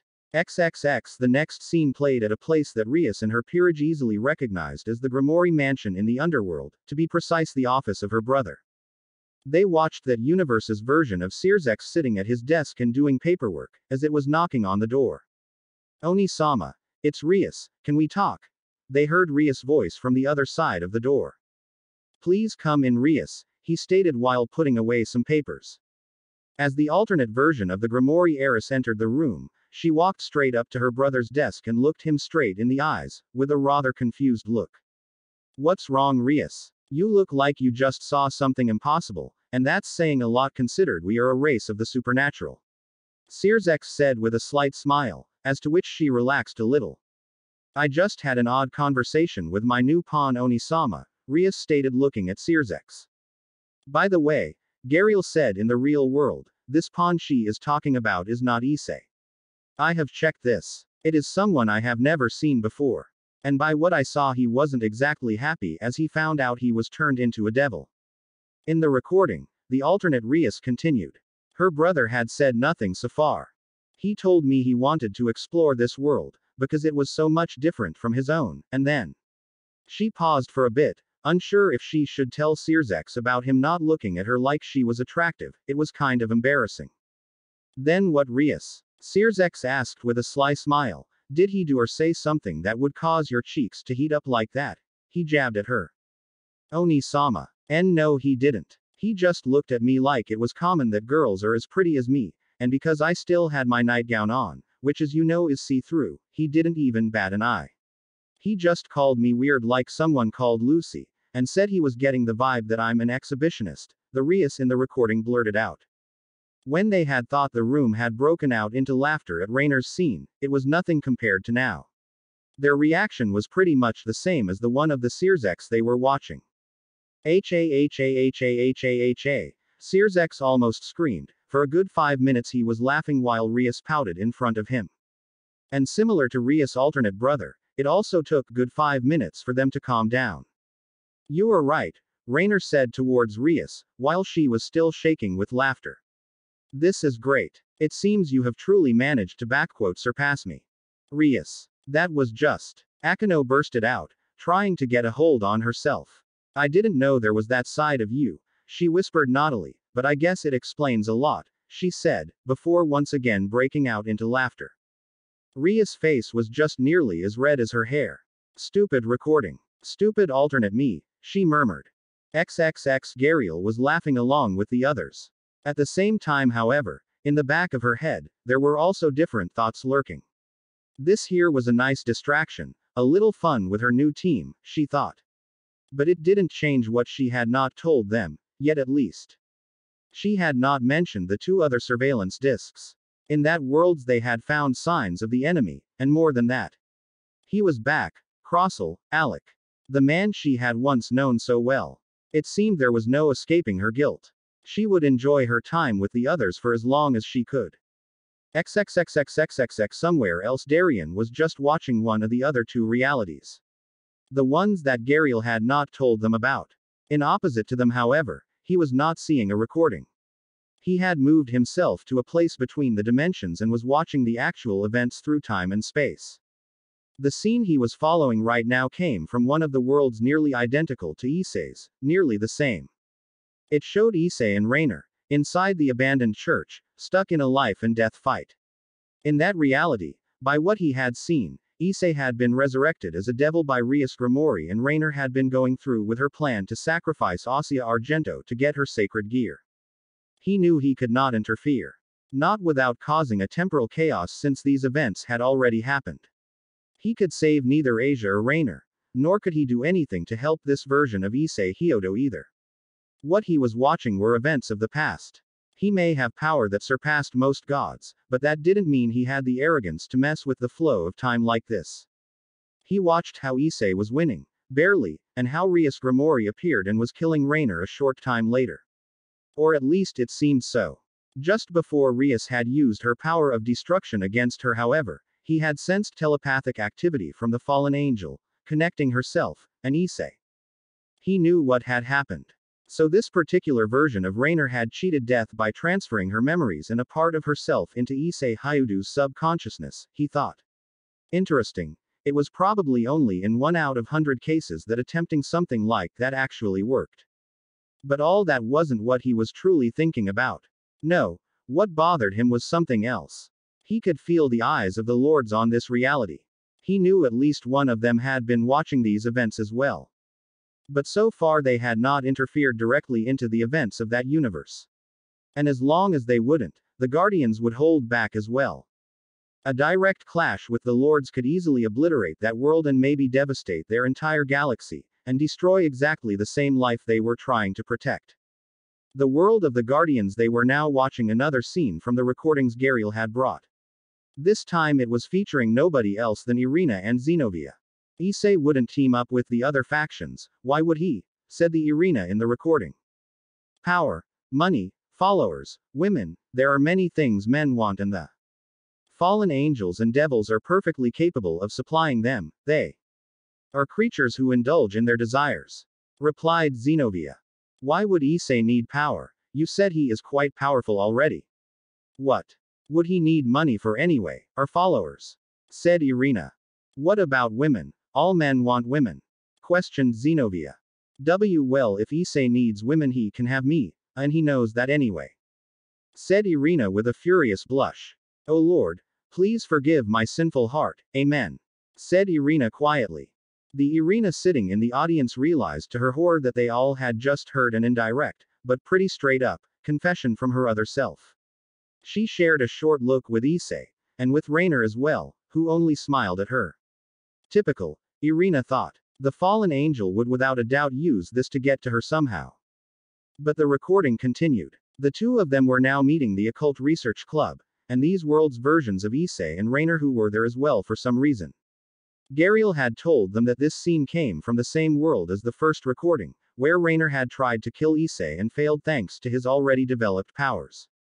By what Gariel had told them however, the drone had followed events that would happen, from their POV, around several weeks, or even a few months in the future.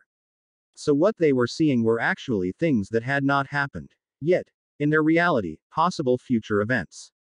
In other words, what they were seeing now might be useful for far more than just their personal amusement, as Gariel herself had stated. Quote.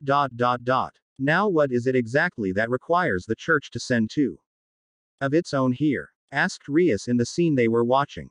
Recently the Excalibur swords held by the Catholic Church's headquarters, the Vatican, Protestant Church, and Eastern Orthodox Church were stolen. Said Zenobia. Why does that bring you here? Asked Rias seriously. Both the Catholic and Protestant Church as well as the Eastern Orthodox Church possessed two Excaliburs each.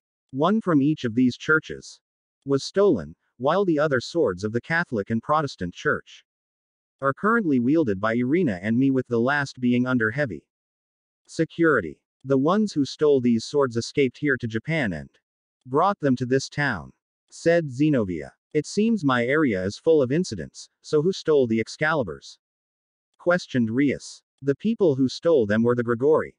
Said Zenobia, getting a gasp from Raynor's double. In the real world, the fallen angels, the exorcists and the devils present exchanged a look at this statement. Most of them were thinking the same thing.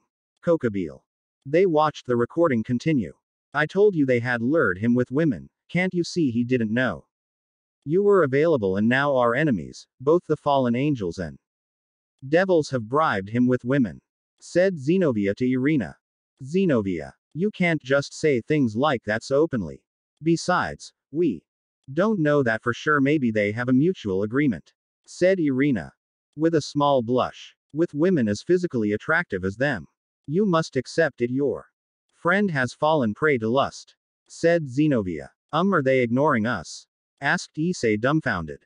It would seem so. Replied Rias in a similar manner.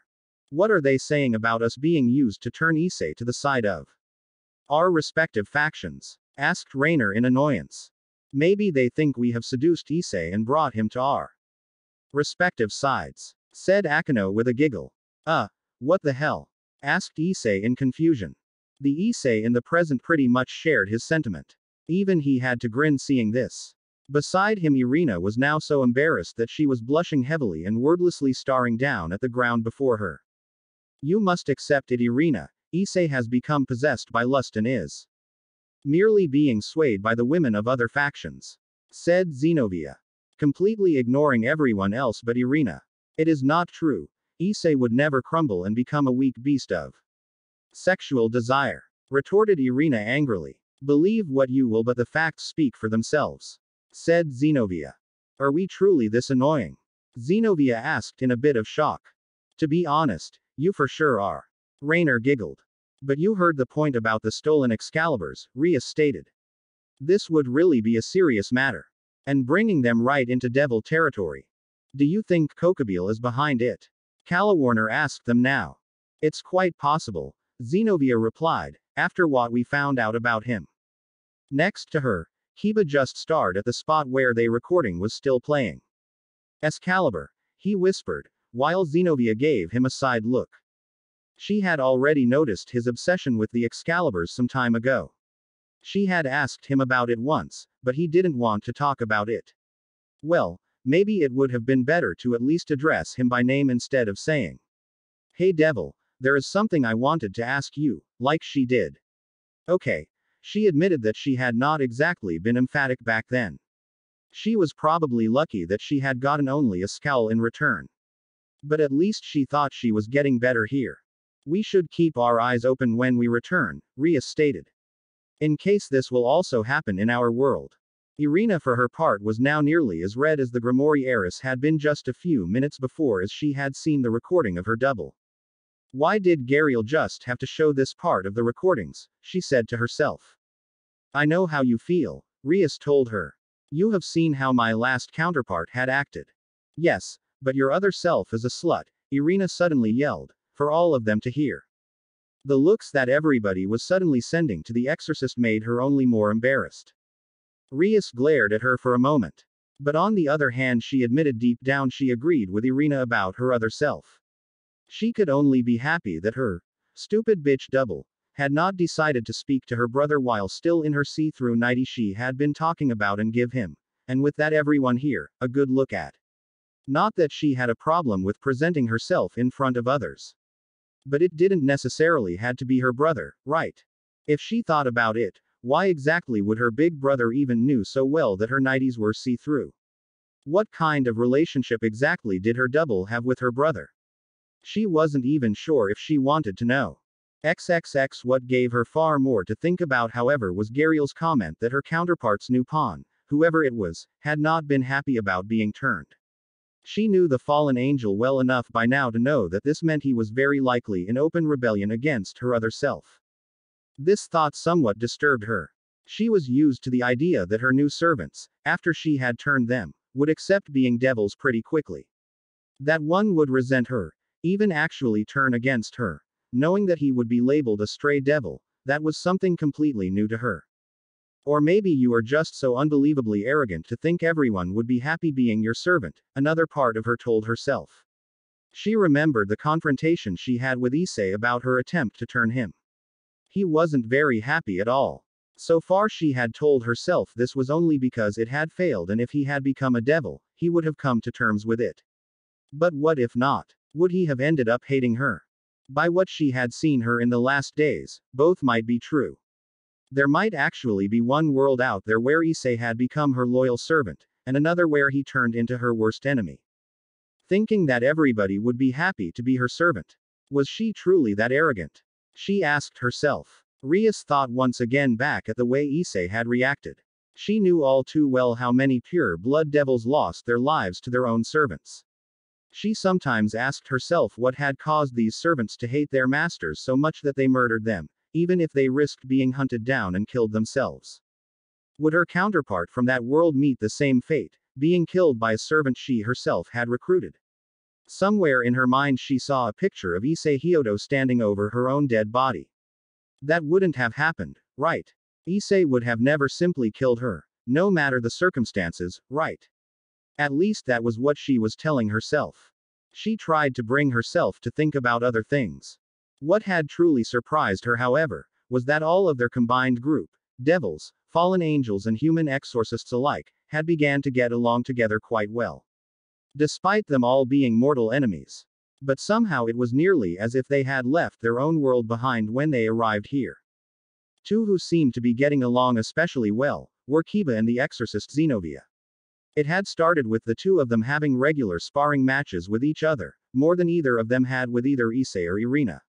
A bit later they had started to also spend some time together outside of their training. She had mentioned this to her knight. Getting too close to a member of the other factions could lead to problems. But he had told her that they were just exchanging skills and knowledge. She wasn't quite sure if she believed that. Of course she was sure that Kiba would never actually lie to her.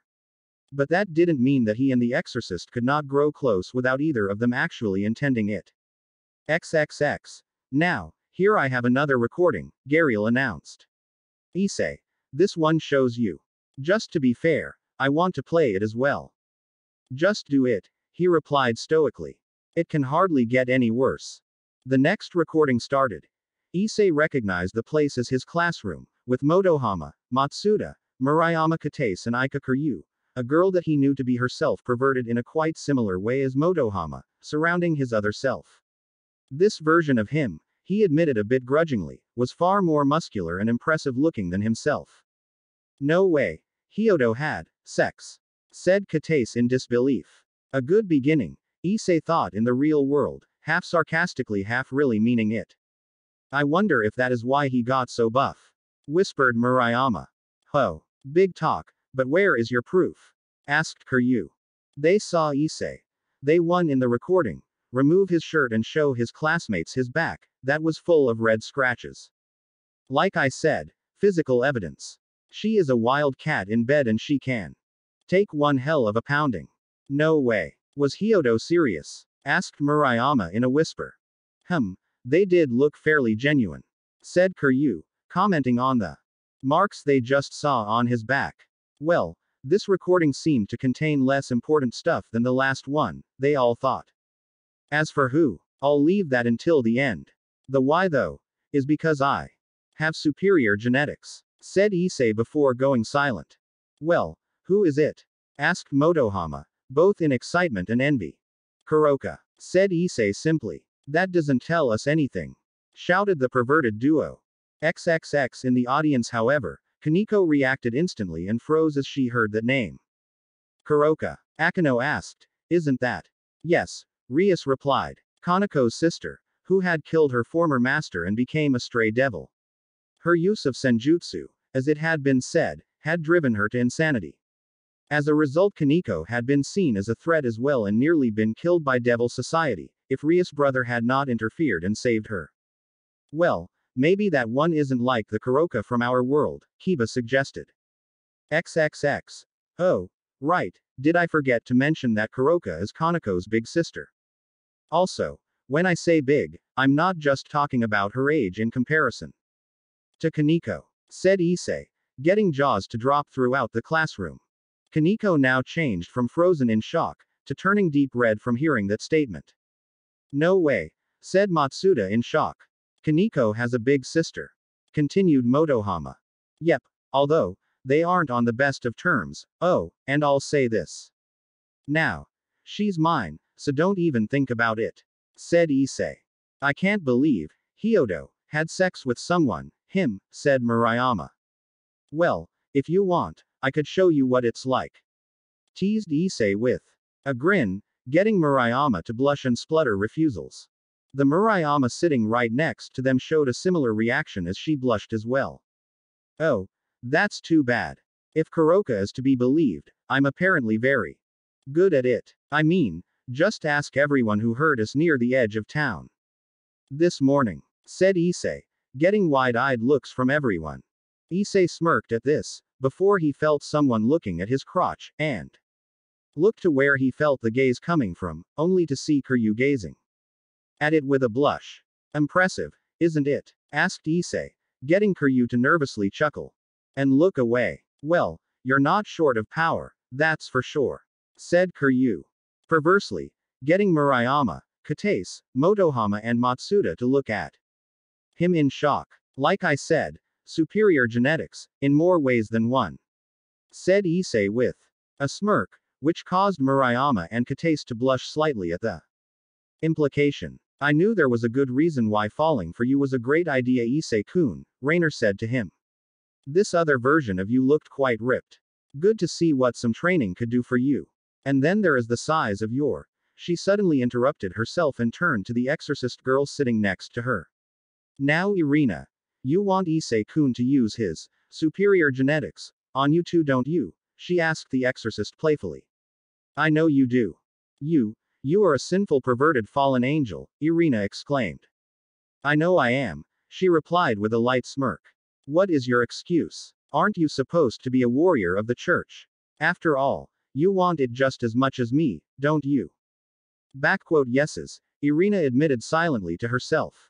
To her horror, she was actually starting to get a hot feeling between her legs as she thought about Issei, and about a certain part of was truly just as sinful as the fallen angel. I love Issei, she responded loud. We both do. But that doesn't mean we girls don't like the idea of him having a great body, and at least according to this Kiryu girl, a very large dick that he can use to give us the time of our lives, she said with a wicked grin. The feelings Irina had grown became even worse. She could barely hold herself from jumping Issei-kun here and now. Yes, Rainer thought, she knew she had the girl hook, line and sinker. Her intentional provocations were driving her exactly in the direction she wanted. All of them barely paid any attention to the still playing recording anymore. They didn't saw how the other Issei turned into their direction, or more precisely where the spy drone was in his reality. He stood up from his chair and walked directly towards it. As he was close enough, he grabbed the small invisible machine from the air without any of his fellow students noticing. He had found the spy drone. Zenobia suddenly exclaimed, having once again paid attention to the recorded scene. I don't know who you are or why you feel the need to observe me and my classmates, the alternate Issei said quietly. But I would ask you to stay away from us. If you have no hostile intentions, however, I apologize for this. He crushed the alien device with his right hand, and with that the recording instantly ended. Yes, he had in fact noticed it, Gariel replied, and then destroyed it as you just saw. Our probes are shielded from natural and supernatural senses and from magical powers on a very high level. To actually notice them, you would need a very advanced awareness. How far in the future was this scene? Issei wanted to know. Just how powerful was this other me? By what I have seen, it would be around 7 months from your point of view, Gariel answered. 7 months, Issei repeated. He thought about his training of the last days. Issei remembered just how powerful he himself became in the not even 2 weeks since his resurrection. XXX, as it turned out, one very important part of his training was not physical combat or any incredible supernatural power. He had all that as well, but this wasn't what he was thinking about. No, one part was simply a special form of meditation. He had spent nearly every day a few hours doing it. The reason was simple: his own safety, and the one of everyone else. With Ddrake's help, Darien had told him, he was sure Issei could get his powers under control. But for that he first needed to confront the reason why it could turn unstable so easily in the first place. Juggernaut Drive, by what he had been told, it was an aspect of the power of the boosted gear. It was a state when the entire power of the Dragon Drake was being released. But at the same time it was unstable and uncontrollable. When this happened, not only Ddrake's full power was being awakened, but along with it also the consciousness of every former wielder of the boosted gear. A small part of the soul of every past host it had, together with their memories, was being contained inside his sacred gear, as he had been told. Many, if not most of them, however, had been driven mad by the power or possessed by anger. And when they were brought to the surface, they drove the present host into the same madness. A wielder who fell into the Juggernaut Drive was not much more than a raging killing machine, a monster. He couldn't help the terrible thought that was coming up inside of him again ever since he heard about this. Had Raynor been right for killing him? He had actually stated this question loud in her presence once during the last week. XXXXXXX 2 days earlier the reaction of the fallen angel was, well, not what he would have expected. As she had heard his words, she had been staring at him expressionless for a few moments. Then she pushed him with the back against the wall behind him with an angry glare. This was kind of strange since she was in her Yuma form at that time. Listen to me, Issei, and listen good. I was not right to kill you. Do you get that? It was the single worst thing I ever did. Even if this Juggernaut Drive were a threat, you could have found another solution if I hadn't been so impatient and jealous. And she hesitated. I am sorry, she said. Perhaps for the first time Issei really fully realized how much she had changed during the last week. He found himself laying his arms around her and drawing her into a light hug. You have already said that before, he reminded her. I know. I really try to forgive you. It is just, whenever you come close to me I just freeze up and. That's my own fault, right?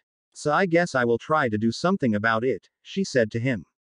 That was 2 days ago. XXXXXXX present Juggernaut Drive, Issei thought. Darien's solution for the problem had been easy. Eliminate the Juggernaut Drive, either by mentally contacting the past hosts that were the source of the potential danger, to communicate with them, to convince them to change their ways. Either that or to remove them. Of course that would have been his last solution. Despite not being complete souls, they were still the remains of living beings and in some sense you could say still alive. So, killing them would be the last option. So far he had been quite successful in the first part, to contact them. Well, at least the two past hosts who he had actually directly spoken to, Belzard and Elsha, who seemed to be somewhat like spokesmen for the former wielders. From a solution, however, he was still far away. Despite being able to talk with them quite easily, the past holders as a whole had been not really cooperative when it comes to resolving the Juggernaut Drive, so far at least.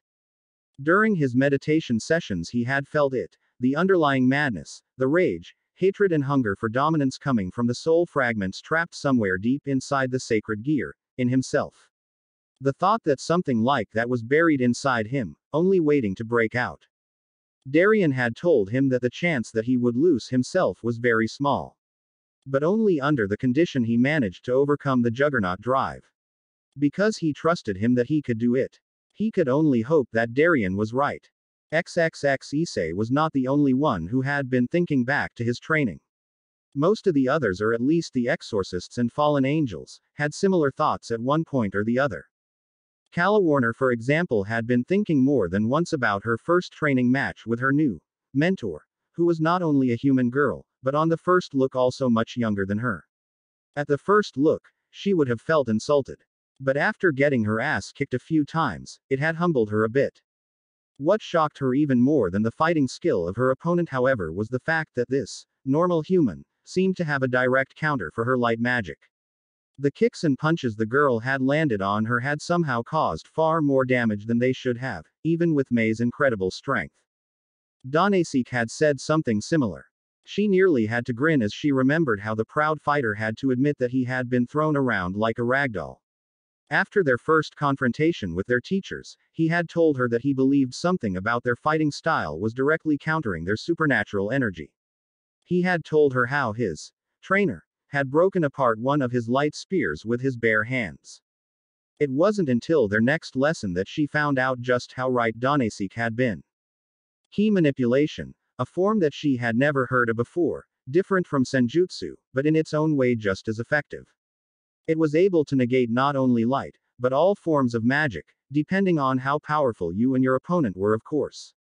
By what she had been told, all members of the Guardians were taught how to use it, at least to some extent, even the ones who had technically only been normal humans before they were turned into immortals. And since they were immortal, they had centuries to learn. To that came that all members of the order absorbed automatically some supernatural energy during their initiation. It was another humbling realization, to think that even a completely normal human could be trained to completely destroy a fallen angel like her with this kind of power. But by what she had been told, she was making great progress as well. So it was probably not so bad. The training so far had mostly consisted of combat and some lessons in the key manipulation technique the Guardians used. XXX Rainer and Asia on the other side didn't have that particular problem when it came to their teacher, not by a long shot. They, especially Rainer, would have never even come to the idea to look down on her. Not after what they had seen. Quite the opposite. At the beginning of their first lesson, as she realized that their teacher radiated the essence of a human, she had tried to use her own mental powers to get a better picture of just who she was facing. She had learned at that point not to underestimate humans from her encounters with people like Issei or Darien. But what she got in return shocked her even more. The redhead called Madeline had noticed her probing and reacted instantly. Within a moment she felt herself completely overwhelmed. Her own power, she realized, was next to nothing against that of this human. She was facing a power here that could literally wipe out worlds if she wanted. Omega level. This word and a few pictures of unimaginable destruction were the small glimpses that Madeline had knowingly allowed her to get from her mind before she had softly thrown her out. It was nearly absurd how absolutely outmatched they both were. They had learned about the key control of the Guardians when they had watched their teacher literally reduce a large rock to dust with a single blow from her hand. In another demonstration of power from their teacher, they had seen how she had concentrated her mental powers, concentrated them in the form of a blade, and unleashed it with enough force to cut a line of mountains in halves, and even then she had been holding back. Deep down, Rainer admitted, it was another blow to her pride. In the past she had never fully realized just how far away she was from the truly powerful supernatural entities. But that didn't mean that their training had been a bad time, quite the opposite. They had found out that they were both going along with their teacher quite well. During their time together, Madeline had told them a few things about herself. She had openly admitted that she was actually some sort of clone of her sister, Jean, who was at that time training with Issei.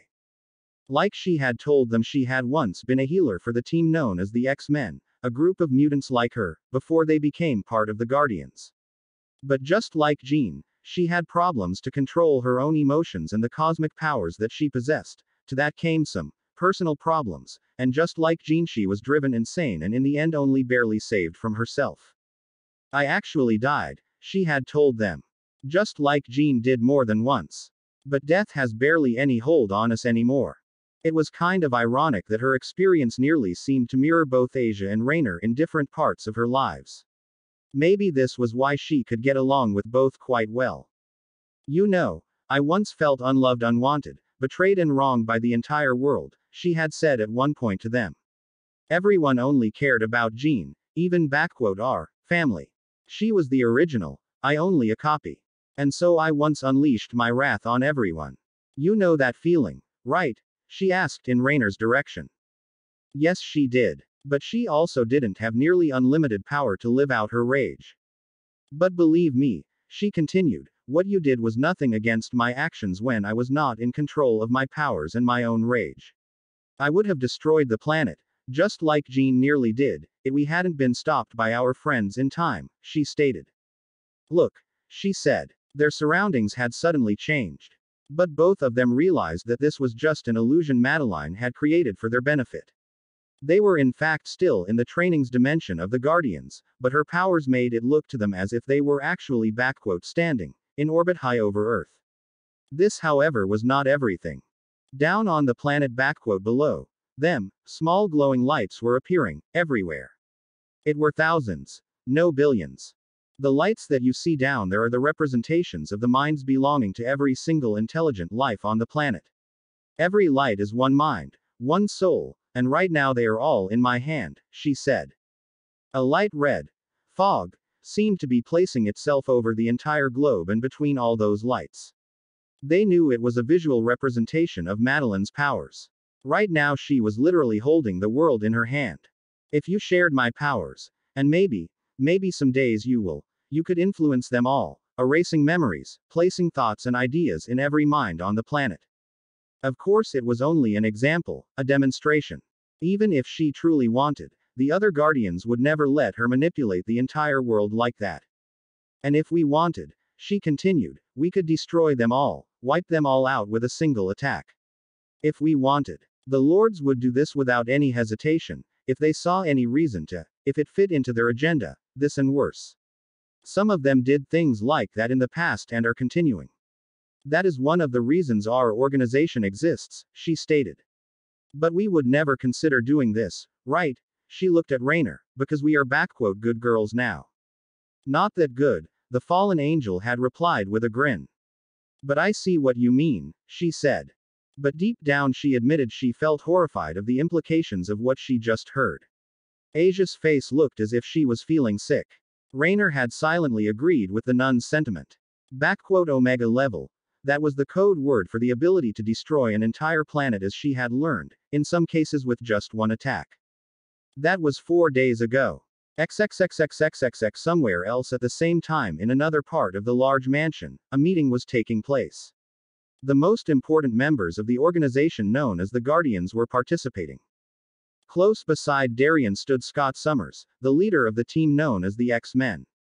They had been an organization of mutants founded to fight for tolerance and peace between them, who were often born with unusual powers and the normal humans.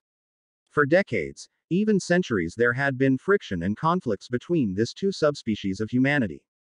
Later they had been absorbed into the Guardians. Just like many other groups. A few meters from them was Kal-El, also known as Superman or simply as Clark Kent, the name he had been given on the Earth of his universe. Next to him was the current version of the being known as the Spectre. Like Darian, Kal-El, Alucard, the Sorcerer Doctor Strange or the Grey family, she was under the strongest of the Guardians. It was actually an ancient divine cosmic entity. The Spectre was, as some would describe it, the incarnation of the wrath of God. Others would call it the angel of death, in its home universe. One especially known holder had been a man during the 20th century.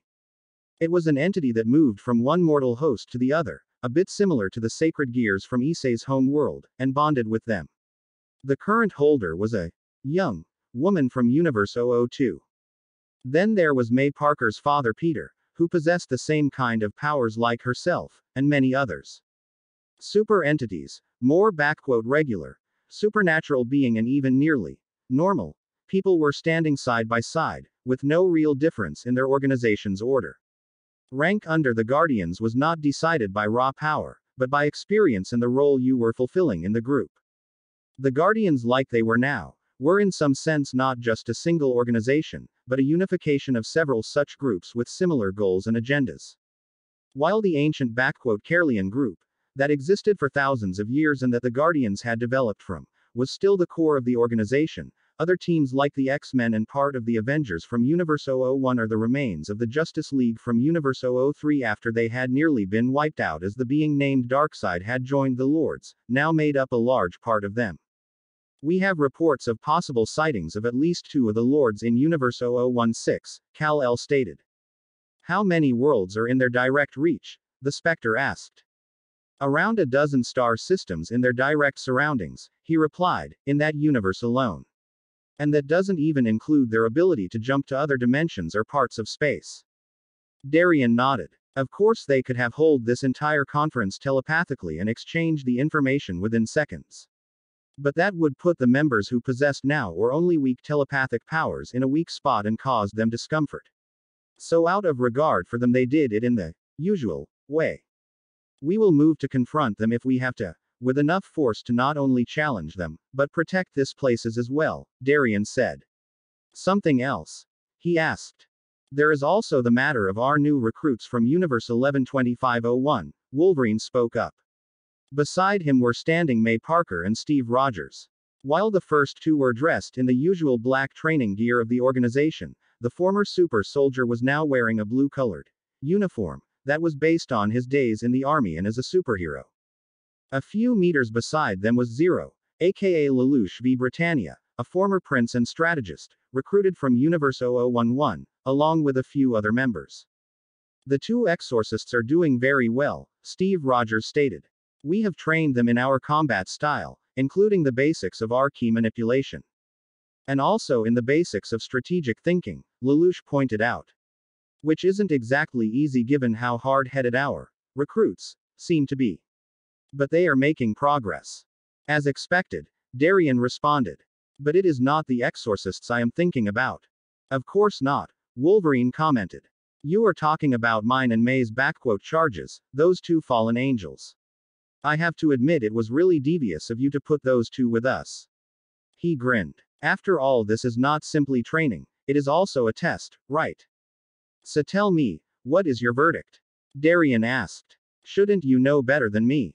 You are the Omega-level telepath after all, Logan replied. I know that they have no plans to betray us and that they are willing to get along with everything.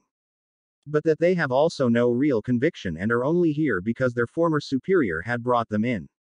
I know that they used to look down on humans and some other races, but that they also have started to question some of their beliefs with the recent events, Darian explained. But you are the ones who have directly interacted with them. So your impressions about their reactions would be better. Now tell me what you think. When it comes to their abilities, they are not so bad. Not quite up to our standard yet, at least when it comes to supernatural entities. The guy the first am teaching is quite the battle fanatic by what I have seen. He smirked a bit. About the rest, I would say they are trying. They are used to thinking that they are better than any not supernaturals. But I think we did a good job of teaching them that this is not necessarily true. Good, Darian responded. I think the same way. May spoke up. They are certainly not heroes or saints, by far not, but they are not worse than many others we have recruited over the time. Do you think they realize that you have chosen me and Logan on purpose to test them? I don't think so, he replied, and even if they did I am convinced they wouldn't think much about it. Testing the character of new recruits is nothing unusual.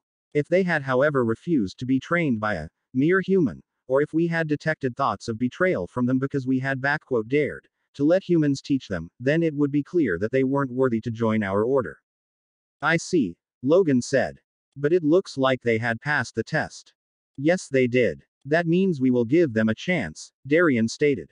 Beside that, there are also the reports from our agents in the home universe of our recruits that a pure-blood devil from the Phoenix clan had been kidnapped, Odin pointed out. I know, we will keep an eye on this as well. If things are getting worse, we will react, Darian answered. XXXXXXX. As soon as the last recording had ended, Irina, who easily felt more embarrassed than anybody else, had left the room as quickly as she could. I am sorry, Gariel said to Issei, who was just about to go after her.